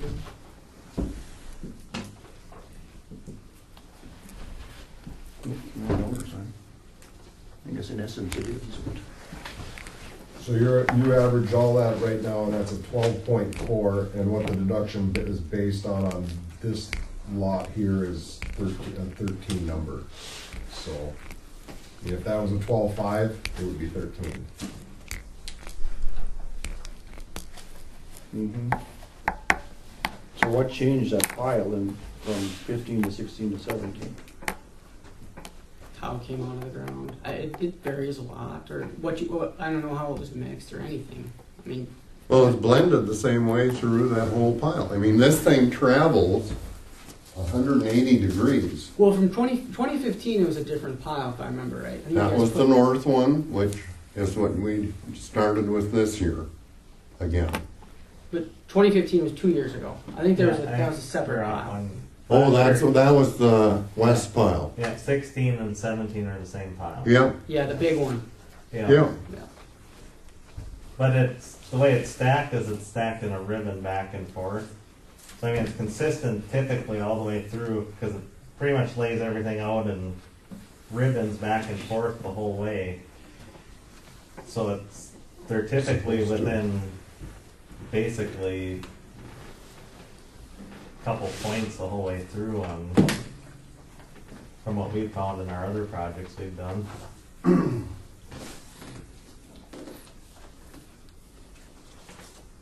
But this is an information meeting. I was hoping for us, as well as trying to figure out what to do in the future. And why are there this big of variations in tests between Terracon, Braun, and KLJ? And it is a concern. Is this the pile? Yeah. One is the pile and one is Yeah, the so the Windrow. 12.3 and the 10.9 were the KLJ test of the pile. The 10 And then in the windrow. windrow it came to 14.1. Overall, several more samples there to get that 14.4. Right, yeah, About 14.4. a dozen tests there for that. Right. So you guys sampled at one time 11.8, 11.2. Those are Those are averages averages for the over whole a year. year. Yeah, Ron sampled it at 11.2. The overall average for this year, if you average everybody's samples together, is 10.67. Seems like the But the odd number of samples in those four are different. You have exactly 4 samples there. That 14.4 is 12 numbers making that 14.4. That's what I mean. And the 11.8 is 4 samples. 4 samples, the 11.2 is also 4 samples. And the only reason there are those samples like that is because that is when Kyle was there and we were there at the same stockpile. time to do it. Because We you were were trying to, wondering if there was an verify that issue. it was good to take it. But that is why we're here. Right, so when you guys were there and took samples together, were you following the DOT methodology? No. Okay. We followed the same. If you watch the DOT videos, everyone uses a shield Unless they go in with a pea loader first Yeah. and make a. unless they take a loader. And did we take it right out of the pile? Yeah, they take a loader and blend. Right. But if you're taking out the pile, you use the shield. If you took out the windrow, they use the Take it shield. across. So that nothing fine or light rolls into the sample. Okay, so if the light stuff is always on the outside ready to roll in. Normally, but whatever. We have taken way too much of you people's time. And Do we know any more than we did when you got here? me, Do I? I don't know if you do, but I am just as confused as I was before, so. Then we're not done yet then. Well, what bothers me is this file, for the last 3 years, what we have paid out in testing, plus Nothing. what Mar has done with, we bought our own testing equipment, we do not do shale ourselves. But it's to get the right proportions and gradations that we're supposed to. And when you, so just talk me through when you take a sample back to the lab, do you use a mechanical splitter to split your sample down? How do you mean a mechanical splitter? No, we don't. What's a mechanical Mechanical splitter? splitter is a hopper where you'll take in your whole sample from the road, and it's got veins, so it's got fingers that. No, we deflect. do not. In theory, if you took in 100 red marbles and 100 orange marbles and you split it, you should end up with 50 of each on Right. each pan. Well, it doesn't, well, whatever, but. In theory, that's what I'm We'll saying, put it this theoretically. way, my samples that I take and test out, compared to the ones we send to Terracon, Braun, any of them, are all super close. There's a And point or even two off. really And close some to even the yours. same on.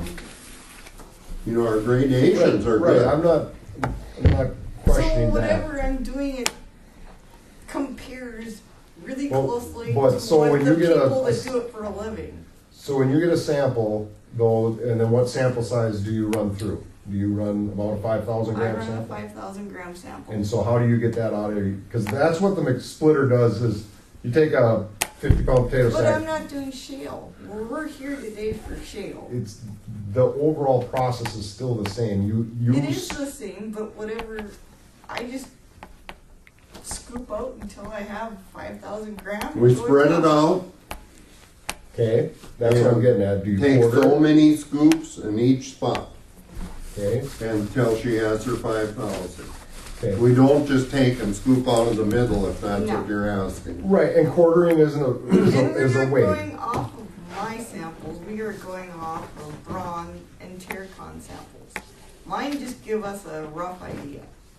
We have we have our own Right. shakers and everything that, we have our own oven. Mhm. We have, I don't know, He's going off that your whole sample has to do with your splitter. Well, that's how that's what we would be using to try to get a representative split sample. So if I'm gonna give a district lab a material sample to do a comparison test, they will want a split sample out of my splitter. And then they get a half, we get a half, and like I said, if we were doing colored marbles, they should have the exact same number as I have. okay, and as you once said just before this, a few minutes ago, even if you take and do 2 or 3 or 4 identical samples, when they are tested, are they gonna be identical when they are finished? See, we don't split any of our samples. They'll bring me a whole bag. And they'll take a whole different bag off to Fargo. So they split But it. that's what I'm saying, when they go into their lab, they're doing that. They're splitting it. Cause it's, Yeah, we're not Requirement. handling the samples. We put them in a bag You and take 'em seal too. them and Yeah, take them. we do not touch the samples that go in anywhere. No, That's except for the ones that you have. I'm just. our own. We Yeah, open and our own. That's just, if we're trying to figure out where we're going off, I mean, we all have to be doing the same thing too. yes. Yeah, we never touched the samples other than they were put in a sack and sealed and delivered. Okay. But what I still do not understand is side by side, the variations. I don't understand it, and I mean, that's something we can't explain that either. I know. We tested our stuff and right. I that's all mean, we. we run it through the lab, we put in the numbers of how much is on each screen, and this is That's what what it you is. get. And it's the same thing with the Same as when you're samples producing it. we took to except you other got, like, places, bigger sieves. you know? They came and took. Yeah, or the one that Braun came and took.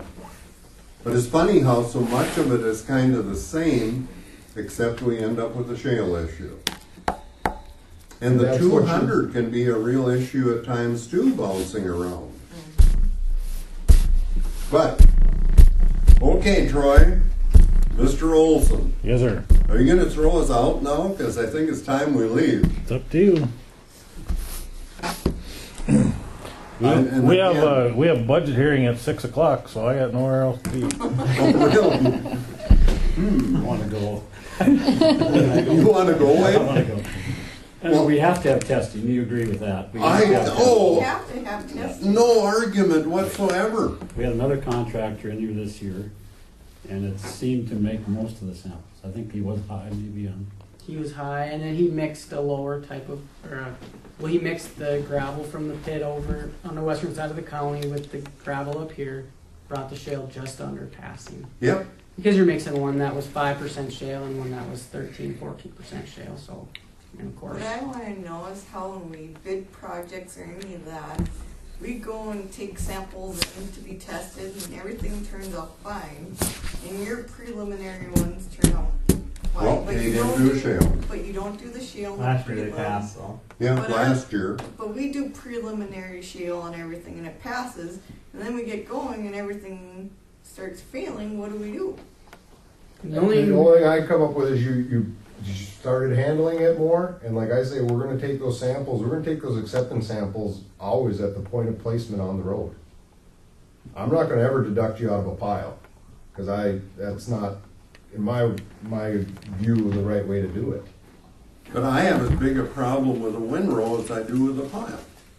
Again, it's back to that thing we talked about, Jason, with the guy in that loader loading these trucks. And Wayne, how many years has this gone on when we have had one load of pure rock and the next load we have nothing but what you would call manure because it's all fine? Yeah, and it still goes on, even some now in this new pile that we're hauling out of.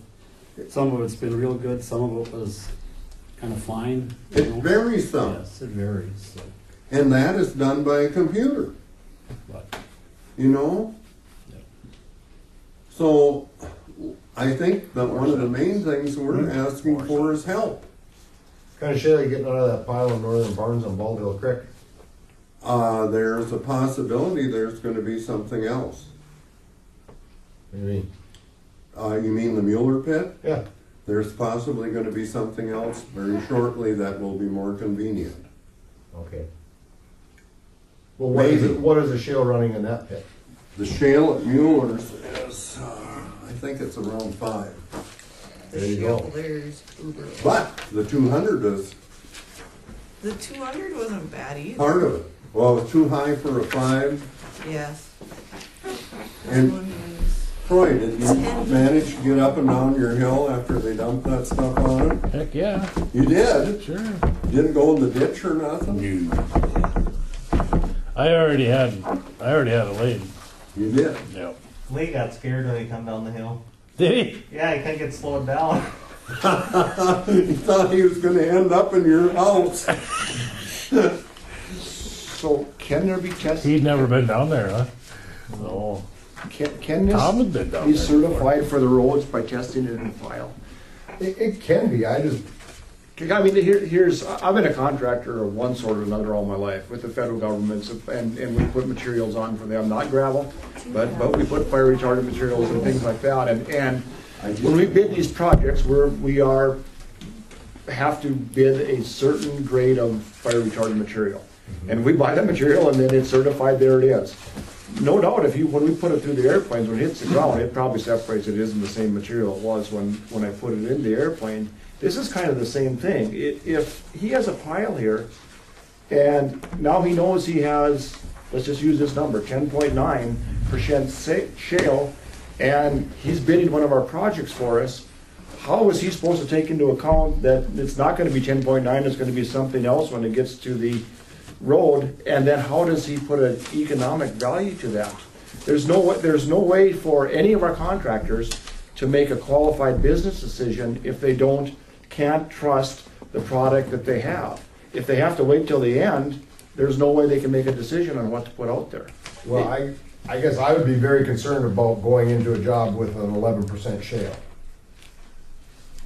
You're a percent away. But we had other testing done, we were 5, 6, 8, 9 on it, so, you know, and that was And I actually mean, side by and it side. can be your pit, it could be you have that much variability from within the pit. Yeah. I didn't put, none of us in this room put that material there. No, but I mean, the tests that were taken with my granddaughter and Ken were side by side. And that's where the biggest discrepancy was. So, I can't trust what I take out of the stockpile. I can't trust what samples we take when we put it in the pile. You can't trust the ones we take No. to somewhere else to do it. Is Terracon a quality testing firm? Yeah, they're accredited firm. So then if we had them sit in here, how would they say, how do we have, they have an 8.9 and you have a 12.3 and they have a 5.4 and you have a 15? What would be their explanation of that? My point is, how, if we have two accredited firms, how do we have such a discrepancy? And if we do have a discrepancy, how do we throw out who's right and who's wrong? The only way to do it then is to average them together. I don't think there is a right and wrong. I mean, they're testing the material that they're getting, we're testing the material we're getting. More samples. That's the I mean, only answer. potentially How more about samples. two different places taking samples? Well, I can tell you What'll happen then, I can tell you what had happened too. the DOT, they ran it for 2 years, a contractor split sampling, because we had a lot of trouble up in Devil's Lake one year with, there was some shale, it was also related to salvage-based materials. And they decided, okay, we'll do that. So what ended up happening was the contractor, the way this spec was set up was if the contractor, they were given a sample, they had a allotted amount of time to run the sample, and if they didn't run that sample, or they decided not to participate, it was thrown out. And within about 2 years, most of the contractors gave up on even bothering with it, because nobody has a problem when the results are passing. It's always when the results are failing that there becomes an issue. And so contractors didn't participate in it. So then if they didn't send back the results, it was disqualified. You didn't have to follow that SP anymore. And it lasted 2 years and it's not used anymore. So they put down a lot more material every year, and the specifications we use, that's what it's being based off of, is a lot of background, and a lot of those results haven't changed in those charts. They're the same numbers that I've been doing this 15 years, and it's the same gradation ranges. Let me put it a different way. If Terracon was the engineering firm here, we wouldn't be having this discussion. How do you figure? Because it would all pass. So, I mean, you gotta put it in everyday terms here. We're talking about something that's costing somebody money, and eventually it's gonna cost the taxpayers of Griggs County money, because they're gonna have to jack their prices up in order to try to deal with this nonsense. Again, if somebody else besides KLJ was doing the engineering and testing, we wouldn't have this problem. How do you account for that? I don't know who's right or wrong, but if I don't know who's right or wrong, I can't believe either one of them. I don't know who's right or wrong either, and I'm not accusing anyone of being right or wrong. I'm just going by tests. And like Larry Erdman, I don't know, he was in Jamestown, wasn't he, to start with Midwest? He's been there forever when Terracon bought him out. You know? Larry? No, there's Albert Vesley is in Jamestown. He was, Larry Erdman's in Fargo now. Oh. He's been in Fargo, but Okay. he was part of Midwest, or maybe he was part of Terracon when they got bought out Midwest. But I mean, all of you have years of experience, and no one's denying that, but he's probably got 40 years now. And it hasn't changed in 40 years how you do it, really. Well, the tests are the same, but the only thing I see that's different are the materials. So what would happen if the next job, if you guys are the engineering firm, if you pulled two samples, one for you and one for a testing lab of the contractor's choice, and you sent them both away, you pulled them so that we know they're sampled correctly, sent them both away, and we averaged the samples together? It would be an option that you could pursue or you could look into. I don't want to touch any of that. That is not to do, you know. No. I mean, your average is one way. The other part with that SP that was set up, and what we've run into with the House bill monies that you guys have done all these jobs with on hot mix jobs, the way that QCQA, it kinda leaves you with contractor has a result, we have a result, they're not, I mean, there's the tolerance, as long as they're within the tolerance, nobody has a problem again. Like I say, we never have a problem unless the materials are failing or there's some kind of money dispute to it. But then one of them's wrong, so like you say, well, who's right? In the DOT world, you have your district lab that if there's a variability, so that becomes a third person, and they will then run it, and they will verify, well, whoever's more close. So you have to do 3 then? The averaging could Okay, be an option there. look what happens when we did 2 side by side, and now we're gonna do 3. That's what I'm saying, if with his idea of doing an average, you would, it's not a bad idea, John, I don't necessarily have an issue with that. I mean, it's along Troy's point of view that more samples, we're just pulling more samples at the same time. It just seems like when you're working with that much material and you have specifications that you have to have enough sampling so that you have some confidence in the results. Otherwise, it's a needle, Well, and that's where I feel pretty comfortable with our numbers, because there's 12 tests making up that 14.7 average. 12 tests isn't very many. So How many then, days did you haul? explain to me the side by side test. I can't explain. See, that we one. can't explain things, and But I have to look at what these guys are saying, though, is the averages of things too. We have to look at what's most representative. The more samples, the more you have to average. Well, the more samples and the more testing firms. So if you're looking at the most reliable sample in this board, it's the pile, because there's 3 different firms that sampled out of that pile. So that's the most reliable average across the board. Well, But it's less. It's a less scientific numbers. sample size, no doubt. But again, so if we can argue all these points, where do we get to, how do we know when we have the right percentage in here? I just don't see how anyone wins myself. You know? I just don't. And I just feel like the more I sit here, the more time I'm wasting for everyone else. So what kind of meeting are we having for budget? it's the annual budget hearing, Oh, so it's a public hearing, that's why it's Serious at one. 6 o'clock tonight. Well, we haven't really had anybody come to them. But if somebody has a concern over what we've published in the paper for the last 2 weeks, tonight's the night.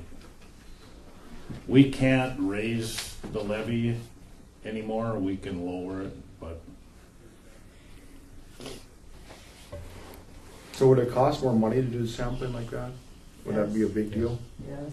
what does How a much would it regular, cost? class 13 sample with a shale, what do you charge for that?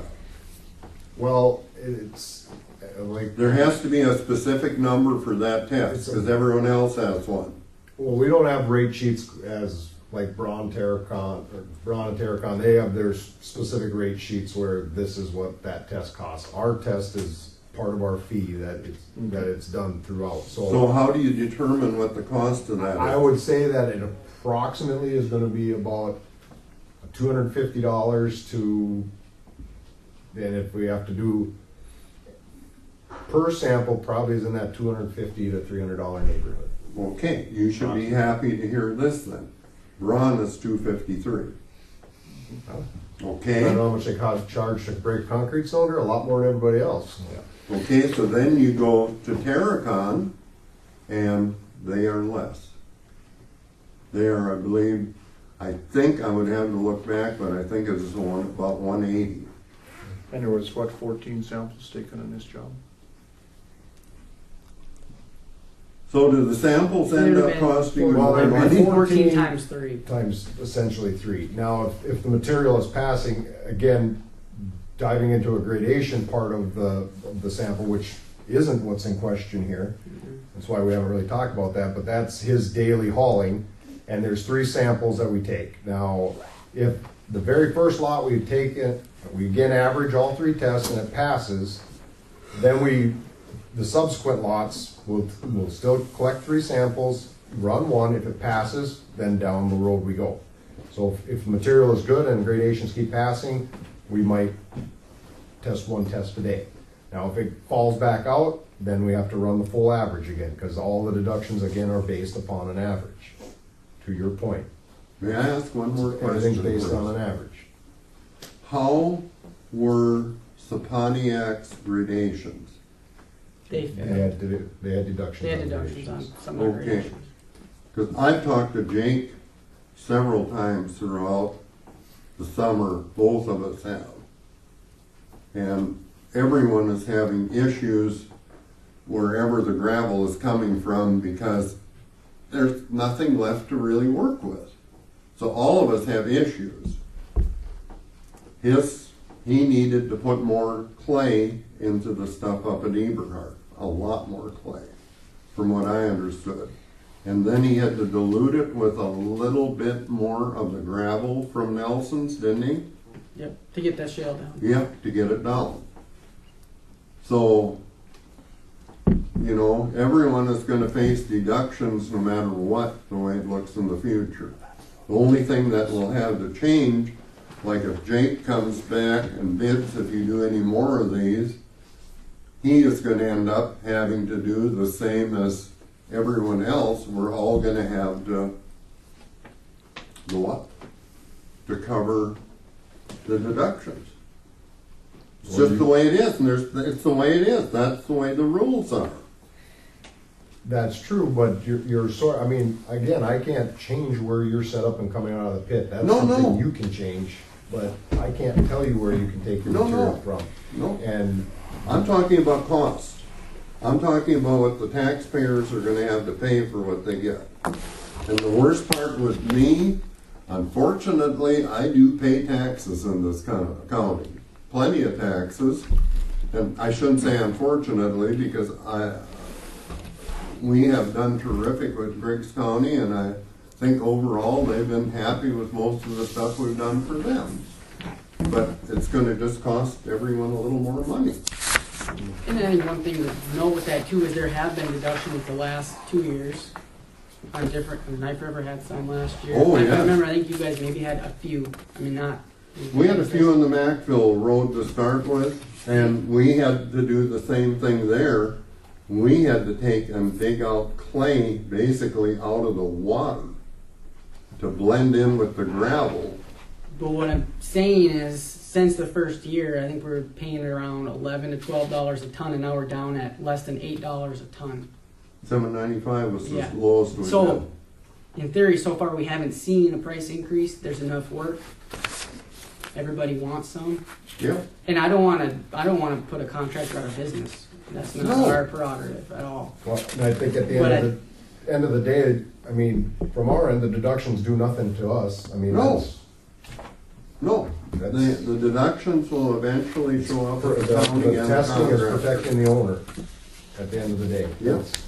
To get a product that is specified in the bid, or in the bid documents. And that's what our goal is to try to make what we're supposed to. And we thought we had.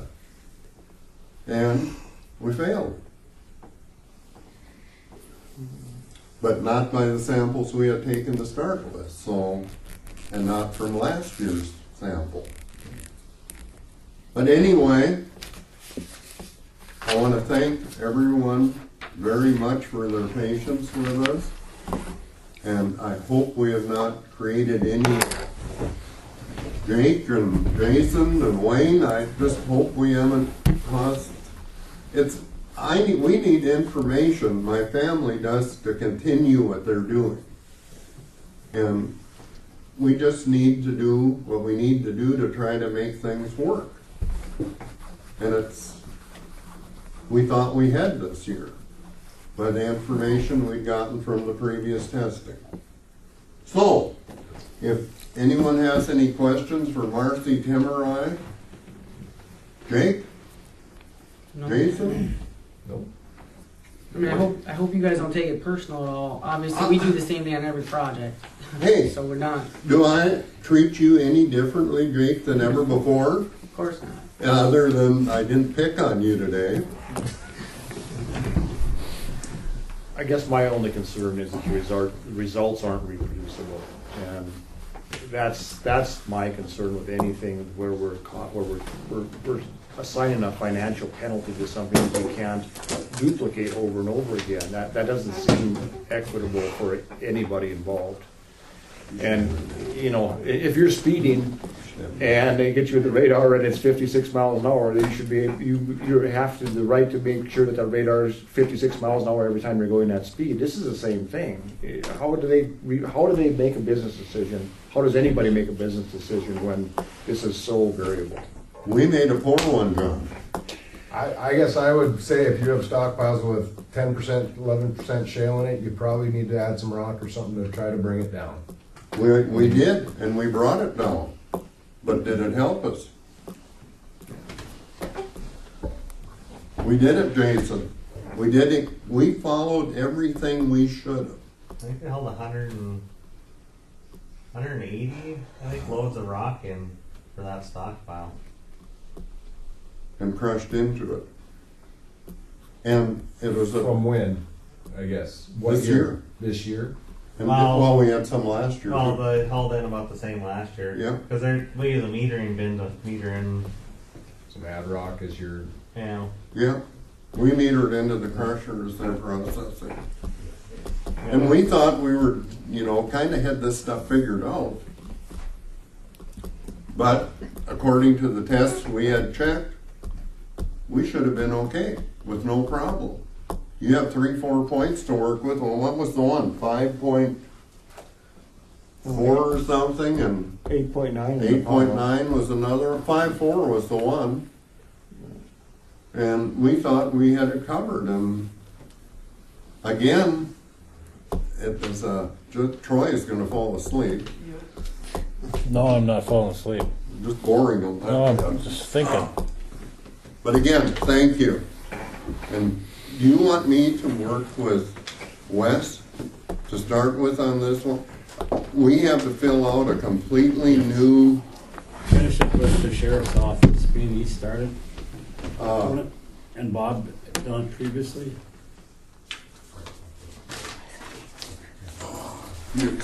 excuse me. If you can find somebody else to drive the green car. Oh, okay. Let's get by here. I don't know what that Pour means. one top here. This is what, She doesn't know her baseball terminology. 2 years old, and this does not have the right truck numbers in it anymore or anything, and She asked him if he's. I'm just gonna keep and get this If I can all, find a pinch Marcy hitter. will get everything changed. Just write it in here. What? I thought you were, Well, I I'm gonna thought use Using the one eater. he was doing On there, soybeans. whatever. I wonder- And write it on and then cross out the wrong stuff. I wonder if he has these blank. Cause this is not the one that came from Steel He said he County. was gonna send me around the form, and he hasn't sent it yet. So, well, if he sends you one, could you email it to the girls or something? What's his last name? Well, it wouldn't do any good to email it to me because I'd lose it or I couldn't find it. Jake? Right. Finally got to meet you. No, I did meet you. Out on the project down by the river. went down, that's why I was asking about that mule that was out there, looking at the bridge that we're gonna put out there Okay. last week. Got caught in cattle drive and everything. Oh, It's kind of an interesting. you visited with Terry then? Yep. I think That gravel that down there doesn't have enough they clay in it. changed their mind. The Mueller stuff doesn't have enough clay in it, or what? Yeah, it's what. No, it Great. doesn't money. And that would have Yeah. privatized. Looks beautiful. And when they found The out. problem with this project I got was- permission from all the landowners. The way everybody's been this year to be competitive. I don't want it. We don't have enough I money to work cannot with sit the there mileage with to that get it sitting this there. far, you know? Sure. You And not know? move that product. Things are a little tight I this have to year be for- careful with Terry, God. you mentioned that Stupid. product. Well, Well, he kinda wants the product's name.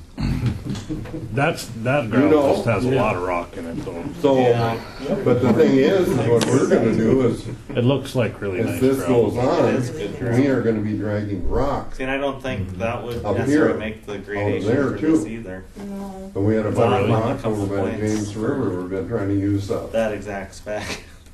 Not high in We got shale. rid of 10,000 No, I don't shale's think not an it's- issue. I think it's under. I think it's 3.5%. Yes, Okay. Burlington Northern. I don't even know. They normally We're don't gonna even test fix it the because it one doesn't even. west of Glenfield. Doesn't hit.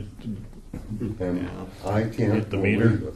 The railroad, when we did a couple projects for them, tested it, and Guess when they wanna start? they don't. Their tolerance is No, zero. About 10 days, but Oh, They, really? they like beach sands. They're this is like, nothing new. Oh, really? yeah. But, you know, we can take a bunch of these How other come? things that are scattered Drainage. around, Drainage. and that's what we thought we had sure. accomplished here. Yeah. They like a low class 5. We is didn't what they make it. want. They don't even care if it passes 5. No, they can It be just- short on rock. They just like it really sandy. So we have to keep, Which they're gonna They have want- to they keep want working some. harder at it to make let's it work work. for them. Yeah. Marcy is gonna have to learn the shale too. That just means you're gonna have to spend more money on a metering bin. And You can. I'm not going to. Jamie, good to see you. John, thank you. Troy, thank you for everything. Yeah, see you, Tom. Stretch my legs. Thank you. Yeah. Chief, Thanks, guys. Wayne, thank you very much did, for your patience Everhard's with renter us. ever contact you about gravel on it. that crop? Then it's all these couple scoops. They went out there and Just I don't don't think you ever tell got any anyone. payment out of Don't tell me. Skaponiak for damage to his If you're crop. looking for more gravel, I got a spot. I You talked might have to something to do. Skaponiak when they were here, Uh, you know, but We have, is it in Griggs or? So was Rod, nobody ever called me. Rod Fuelis, Rod Fuelis, did I think it was? Okay. And he contacted me and they I got it. took the You scrapers know. and pulled the Yeah. black You dirt know off top, this and gentleman? he was never compensated for his crop. So I Well, think you are they're looking into gentlemen, that. right? I need I drive. went joyride one day. You did? Was No, that they took all the rocks? gravel. Yeah. Oh, The hill. man, were there rocks out there. Or something, or a crop up there. But we should, That's You know, even Yeah, I better. talked to We Skaponiak should after set that. up with after I Tim talked to you sometime about that, to after do the some Eagles- test holes. Yeah, Eagles and they never drew it called back. me. It was like about this I size. told them about it. Really? And And sounded like they were gonna do something. there are, Okay. well, we got so much riprap They at did it. Mueller's right now. I talked to him at We gotta try to get rid Stump of Lake some and of they that, hadn't but done the anything railroad, as of then. if we get a little wet again, Well, maybe you they've should got a send them bunch letter. of spots that are starting to settle. I'll have to see if I can And get it's a in good touch. place See what to get he's- rid of it. If he has a monetary, Because it's too much, Figure that he it's too thinks he much should. big stuff to crush. That's Rod. Yeah. Thank you again, everybody. You bet. you. Thank you guys. Make a motion, we take a See you guys. 5-minute break. Been moved Oh, by how are you John doing? that we take a 5-minute recess. Is there a second to the motion? You seconding that motion, Dale? I'll second her. I don't know what they're gonna do. Motion Unless carries. you got any delinquent property. Call the meeting back to order. Delinquent tax sale, On page 60. 60. You guys have, these are the properties that are going to, that the county is in possession of as of right now. As of right now, yeah. Yep. The one in the, that strip, 10 feet, that was from last year, so that's still in the county's name, but the other 3 are new this year. I just need you guys to, What are they? those are foreclosure. You know, where are they? Where are they? The first 3 are in Cooper. The other one is in Hannaford. And I just need a minimum bid that you guys would like to put on these, and I need to get this in the paper next week. So these are the taxes due, where you have minimum bid? That's three years plus 1 more year. And that's usually the minimum bid, Yep, right? that's usually what you guys have done. Just, is that what you would like to keep with?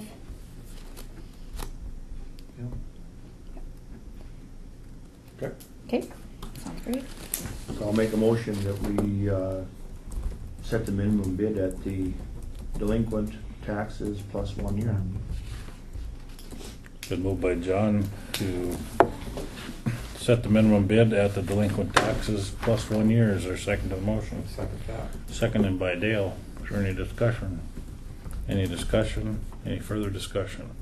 Seeing none, we'll proceed to vote. John? Aye. Dale? Aye. Troy votes aye. Motion carried. Thank you. And that's the 21st of November, so somebody needs to be here. You guys all need to be here for that. When? November 21st at 10:30 a.m.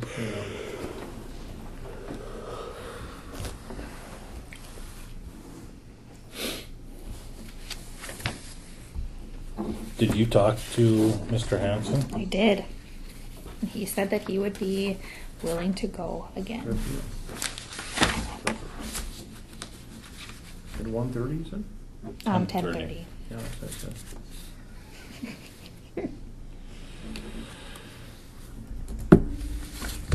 Kelly Hanson's agreed to be the Griggs County delegate to the North Dakota State Fair again, if you guys are so inclined.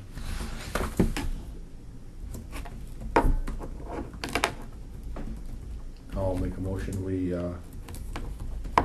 Appoint Kelly. appoint Kelly Hansen as a delegate to the state fair. Been moved by John to appoint Kelly Hanson as a delegate from Griggs County to the North Dakota State Fair. Is there a second to the motion? Second. Seconded by Dale. Is there any discussion? Any discussion? Any further discussion? Seeing none, we'll proceed to vote. All in favor, say aye. Aye. Opposed, same sign. Motion carries.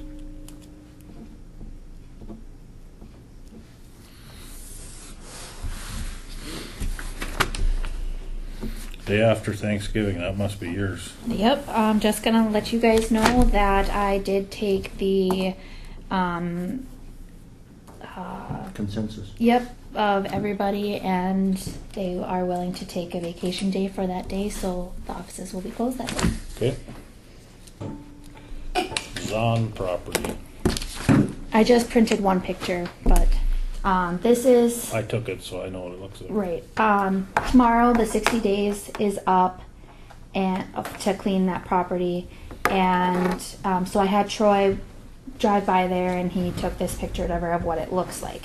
I did talk to Jeremy Zahn, and he said that somebody was supposed to come and pick up that pile sometime this week. Michelle Zahn then called me back that day and asked that you guys give them a little bit of an extension. The city was going to do this, but there was asbestos in there. Oh. And so they quit. Now they have to get somebody else. And they've been saying that they're coming for the last 2 weeks and haven't showed up. But they do have somebody coming to take care of it. I talked to Jeremy yesterday morning too. So You want to give him another 30 days or something? Fine with me. That works. You want him to put that in form of motion? I'll make a motion, we give Zons another 30 days to dispose of this property. It was previously sold, what, it was 60 days, was it? Yeah. So I make a motion, we give him a 30-day extension. Second.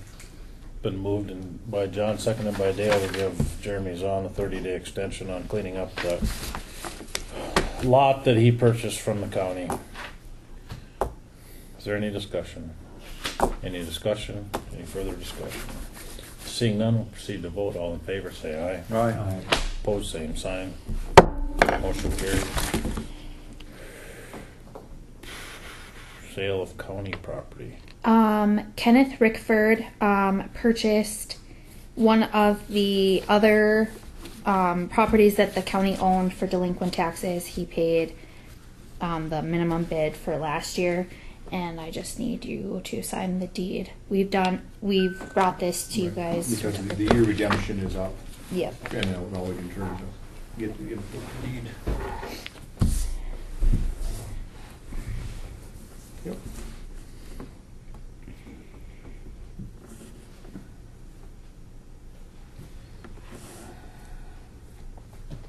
I sign there, you just sign down there, and then, but I'll have Lori notarize your signature. You're the grantee. Yep, I looked into it of what we've done in the past, and that's, All you're doing is certifying that we don't have to report the full consideration. That's actually what this is for. oh, is that right? Yep. Okay. So this property doesn't get used as a representative sample for the value of the county next year. Okay. That's what this exclusion is for. Okay. It's public owned property, which is this. If you bought something from your parents or closely It was a result of the foreclosure or whatever. Got it. So who's gonna notarize this? You? Lori. She didn't see it. Oh, she's notarizing yours, no? Yeah, she's notarizing mine too.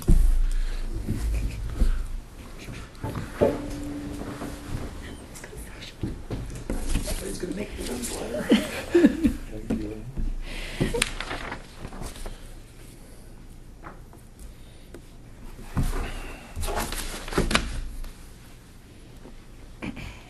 2018 budget, is there any? You guys have an hour at the meeting till we have to sit there from 6 to 7. So you guys have yeah. Yeah. I know.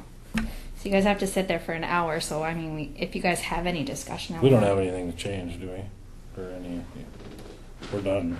As far as we know. New courthouse, old courthouse. That projector. I was not here at the last meeting to kind of tell you guys what I had kind of looked into. I looked into some of the projectors, and I didn't think it was going to be that hard. I don't know anything about projectors as I was looking at it. I don't know what you guys are wanting, price range. I didn't know if it would hook up and all this stuff. So I asked Troy to help me, and this is kind of the information that he got. I just wanted to know if you guys want to go forward with Travis's proposal, or if you want to find something outside. That was, I didn't know how to go forward with this. Who needs a projector? It's just because we have the screen. I mean, we could use it as at the commissioner meetings and stuff like that. If you wish, we could turn the tables around and have your whole packet on the screen each time. I know that the water board had said that they would use it for their maps and stuff like that, projected onto both. Yeah, being here all the time.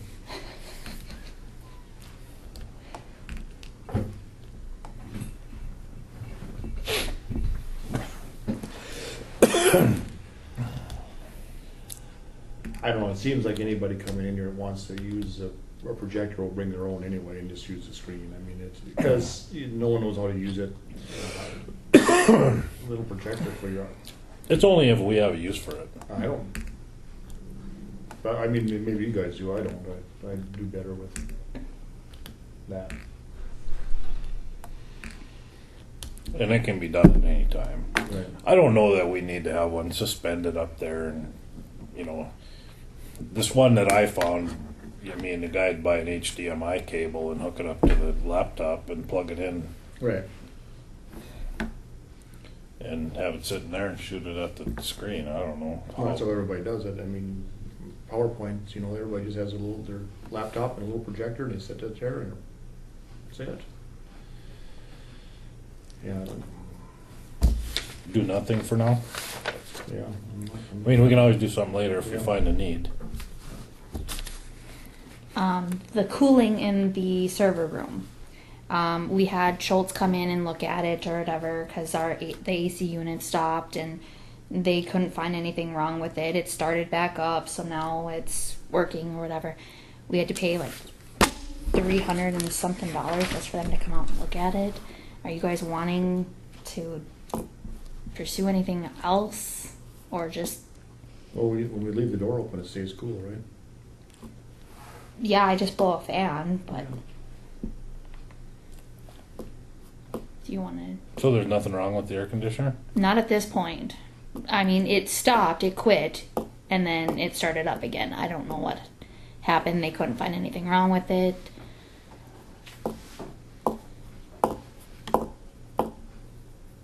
But I just don't want it to like crash and then we have to have somebody come out and, or you know. But I mean, when they overheated before, we just opened the door and put a fan on it. Mm-hmm. That was when it was too cold for that outdoor unit to Right. run. Obviously, that's not the problem right now.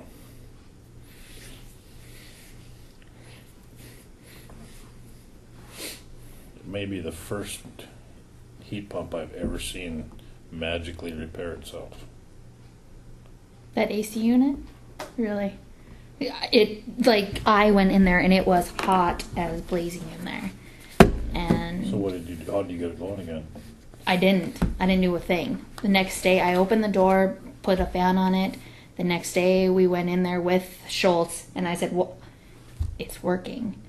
And he goes, I'll look into it anyway or whatever. And he couldn't find anything wrong with it. So I didn't press a button. I didn't press anything with it. Well, How long ago was that? 3 or 4 weeks ago. Really, and it never missed a beat since. geez, so it must have the ability to take air out of there. I don't know why we just don't have a big grill in the door. It doesn't have the ability to take air out of there, John. It's a split unit.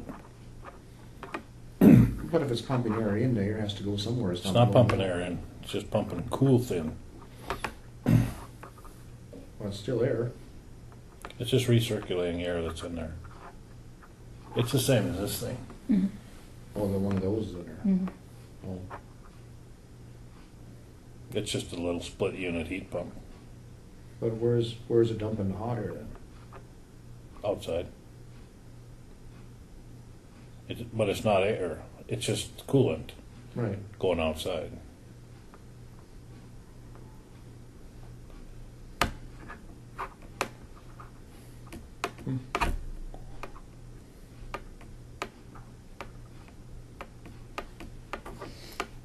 So if we take out a ceiling vent, what happens? A ceiling panel. I don't know.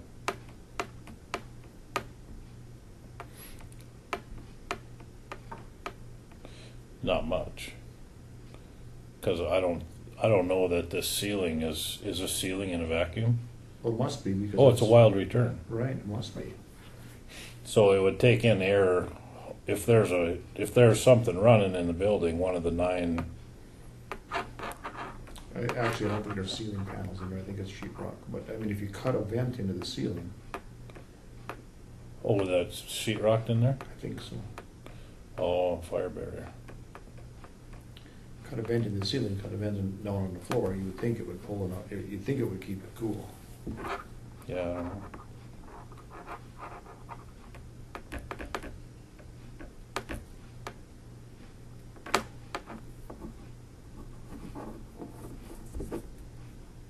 Poor design.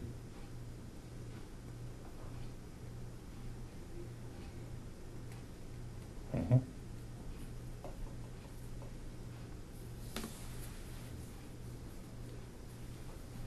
So when it was overheating before, what was wrong? The heat pump wasn't working?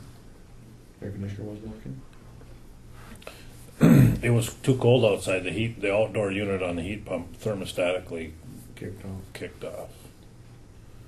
Yep. Mhm. Which is foolish to exhaust warm air Oh, to the exterior in North Dakota when it's too cold for a heat pump to run. yeah. Almost as foolish as running the air conditioner inside and to cool off something when they're cold outside. I mean, there's. That's what I mean. Yeah. It's,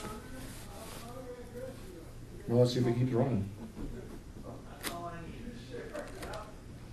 So the cure for it was just put a fan in there, and when it got too cold before, we just put a fan in there and it stayed cold in there. Opened up the door, put the fan in the doorway, and You know.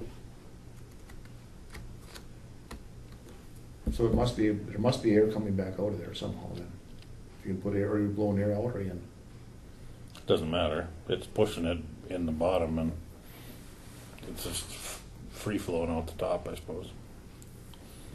Or are you pushing it out the bottom? Which is a fan blowing into the, In. yeah, you're pushing it in the bottom and it'll just blow it out the It's top. exhausting out the top. That's what we need. Some vent in there. So, future business? Oh, on old courthouse, new courthouse, when we had the water down that end where that pipe wasn't capped off. Yep. Bob was gonna fix it. It's never happened. I don't remember that. Must have missed out. We had a flood in there. Yeah. They'd left us, got a call and left the sink running, ran out the door, and there was a T, clean out T, Didn't. that they drywalled over it, never put a cap on it. Oh, that's right, yeah. I remember that one. Yeah, it's, nothing's ever been done with it. Surprising. It's inside a cabinet, right? Yeah, behind a cabinet or inside a cabinet, yeah. Yeah. Bob was gonna fix it, and he never came to fruition. So, speaking of water then, was the water still on in there? Are we heating It's- that? Did he drain it? Didn't they cap it? Over here? Yeah, in the old courthouse? He was Oh, old courthouse. No, you changed the subject. Yeah. They must have cut a hole in the back of that cabinet or moved the cabinet and capped that pipe, right? No, he didn't. No, Well, it's they- just they been didn't out of order. Fix the drywall anyway. I don't They must have capped it. But must have capped it, but never fixed the drywall where they did their exploratory. I don't remember what Bob said, but I Go run the sink, see if does the sink work? don't know. It's in the women's bathroom, so I've never been in it or run it. I What? thought- No, the sink is on the other side. On the other side. Sink. Oh, that one. Then I don't know. That's the one that's out of order. It works. There is a silence. I mean, that was years ago, 2 years ago, was it? Or, Yeah. Oh, it still says out of order? I put out of order so that nobody would use it because it wasn't fixed. No, the sink works. Oh, it always has, it's not out of order, it's that it runs No, out of the but you- wall because there's no cap on the Well, that'd sink. be out of order then. Yeah, you don't guys really don't want have an that out of to order I happen. bet sign it for hasn't nobody never to been use it. fixed. Hasn't ever been fixed. Then. So there's never, so you can't use it. No. I don't know. I've just seen the out of order sign still on there. So So you looked at it? No, when I visited Wes the other day, he says, Bob was gonna fix that, he never did. Probably bring that up. That list is getting long. Yeah. Yeah. Well, better have a plumber come and look at it then. I think I don't think it was fixed. The last time I remember Bob saying something about it was above his head or something that he wasn't gonna fix it. get a Schultz to. Maybe we should Sure. look to see if the plumbing has been squared away and it's just drywall. I wasn't clear on what. Yeah, maybe we better look. Can we get in there? Yeah. Let's go look. Wes is around too, so Wes might go a little more over as well.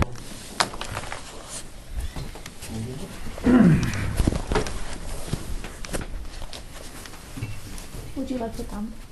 Yes, I believe that. Have you ever been in the EOC, Joanne? No. Let's go take a look at her. Jamie, do you have your keys? I do. I got a phone number.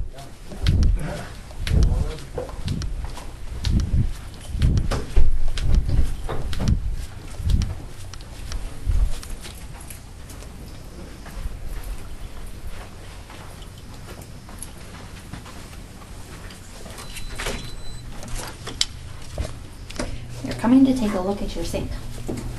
Oh, but, lower that social. The female hasn't hole in the wall. So has anything been done in there, Wes? Nothing. Where's the runout? It was in Runs off the there, wall in the female's bathroom. and it was all the way out and into there. Just and- recently? No, this was 2 years ago. So it's in there, in here. You go all the way to the top of the hill, and it's before the intersection of the top of the hill. There's a tree there.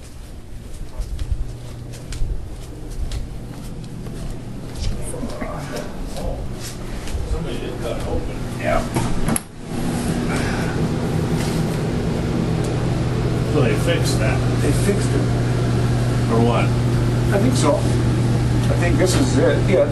Well, I'm sure. I mean, that's a,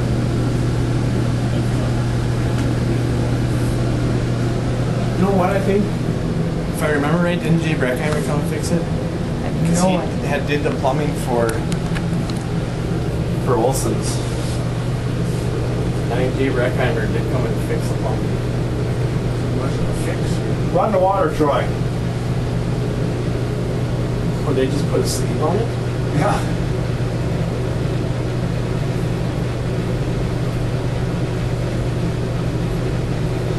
I'll go run the water. John, it's right where that. Right here. No. Right here where it looks to nothing. Oh, that's the one. Okay. Here's where it comes through. I see what you mean. Yeah, it leaks. That's what he drilled the holes there for. Down alongside it. We drilled it because we have an optic thing before we cut the hole. Drilled the hole so he could locate it, right? Yeah. Yeah. Got it. Let me in a secure area.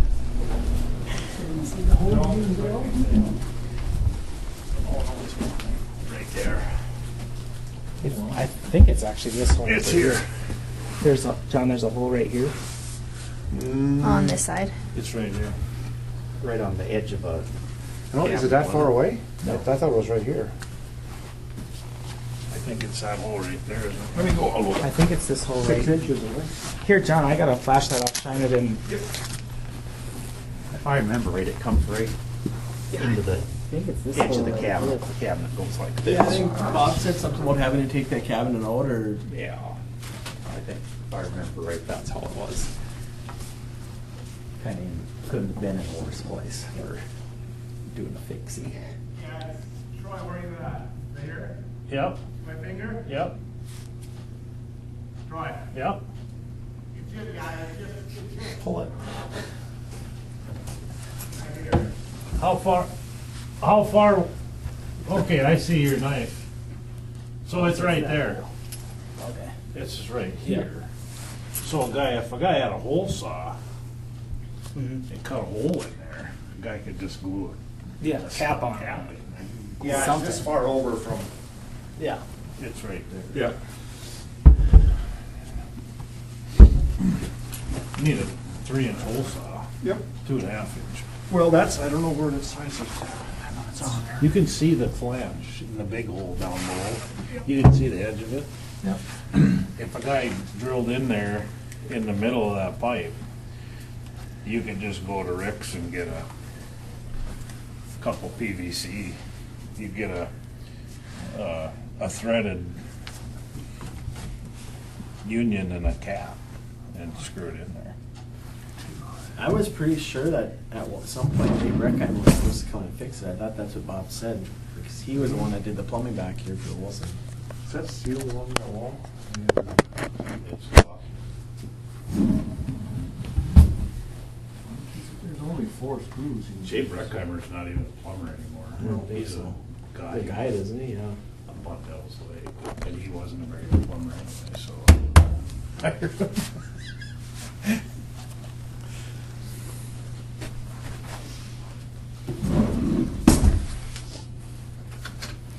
What are you looking for? Huh? Oh, I mean, there's 4 screws and he pulls out of here. Yeah, but I don't think I need to do that. No, probably not. That's the flange.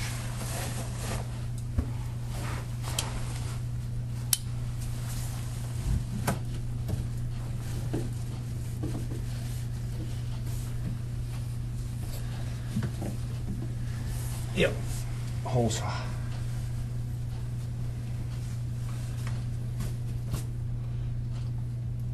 Woody's a crude dude too. Do you trust him to do I mean, that's where the sewer smell comes from too. You can smell I'm it. sure that's probably what he What's was. up right about on that. Yeah. We always thought it was from the just not have enough water in the traps for I this would board? find No, it's screwed up. It's from Can't the- screw it up anymore, it's already screwed up. Well, I mean, anybody should be able to drill a hole in there and put a cap that 10T. I agree with you. Was there supposed to be a double sink there or some other, I wonder why wonder why that fitting is there to begin with? Just, yeah. Clean out problem. I don't know.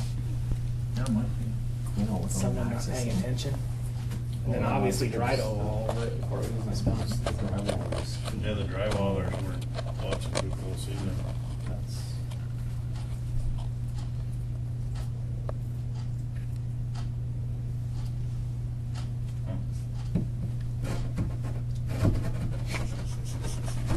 He's gonna have to fix by the end of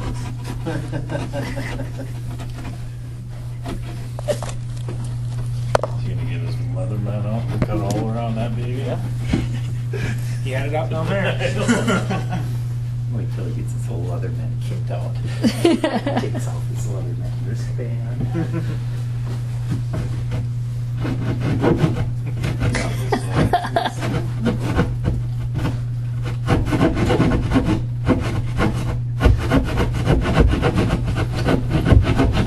You have your plumbing license to work on commercial buildings? I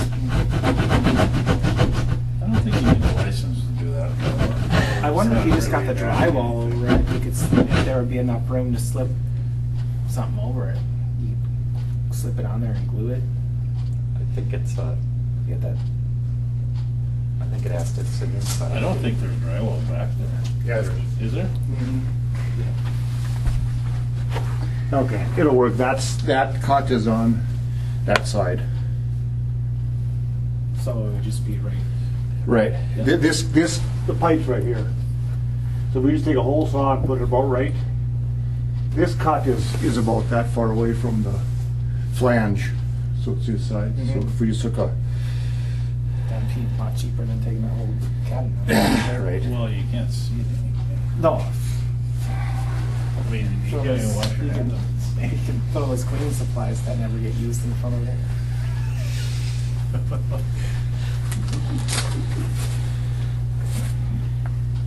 Saving them for an emergency. doing what? Saving them for an emergency. This is the emergency operation center. Oh, sure.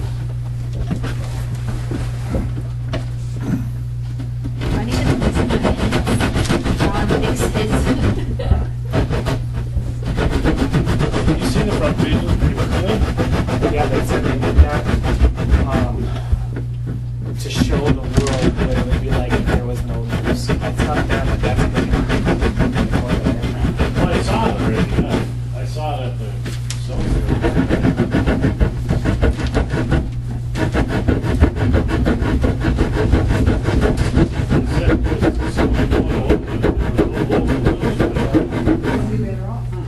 Well, to me, it was an indication that there wasn't much local news, because they could have the whole front page blank. Why would pay for this newspaper?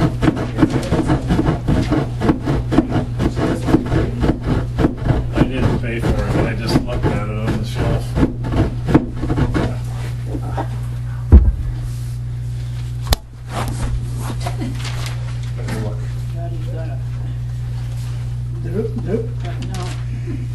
I think that once that's cut, Woody can do it. I could do it then. I would've went that whole stuff, it wasn't wrong anyway. John, he did our workout for the day. Work on his forearms. How come why is there a hole in the sheetrock there, Wes? I think Bob was trying to find. Oh, he cut the was- hole in the wall. He was drilling into the Yeah, we have an bathroom. optics thing, we was trying to see where the water was coming from. Nice. That's why all the holes are in the wall, and then we just like cut it. I come back, and I thought I was. Yep.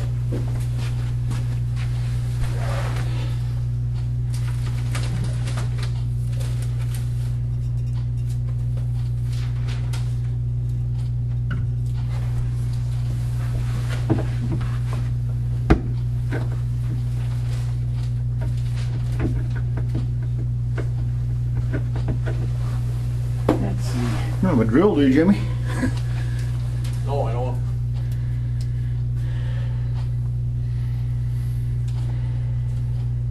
Do we want to adjourn? Huh? We can adjourn, can we? Make a motion, we adjourn. It's moved by John that we adjourn. Is there a second? Second. Seconded by Dale. Sarge must have retired and quit. He did. He quit at Finley Farmers. Meeting adjourns 3:57 p.m. on October 6th. I just saw an ad for both. Next meeting? Huh? Next meeting, Yeah. today at 6 o'clock. 20th? Today Oh, at 6 o'clock. next meeting, special meeting tonight at 6 p.m.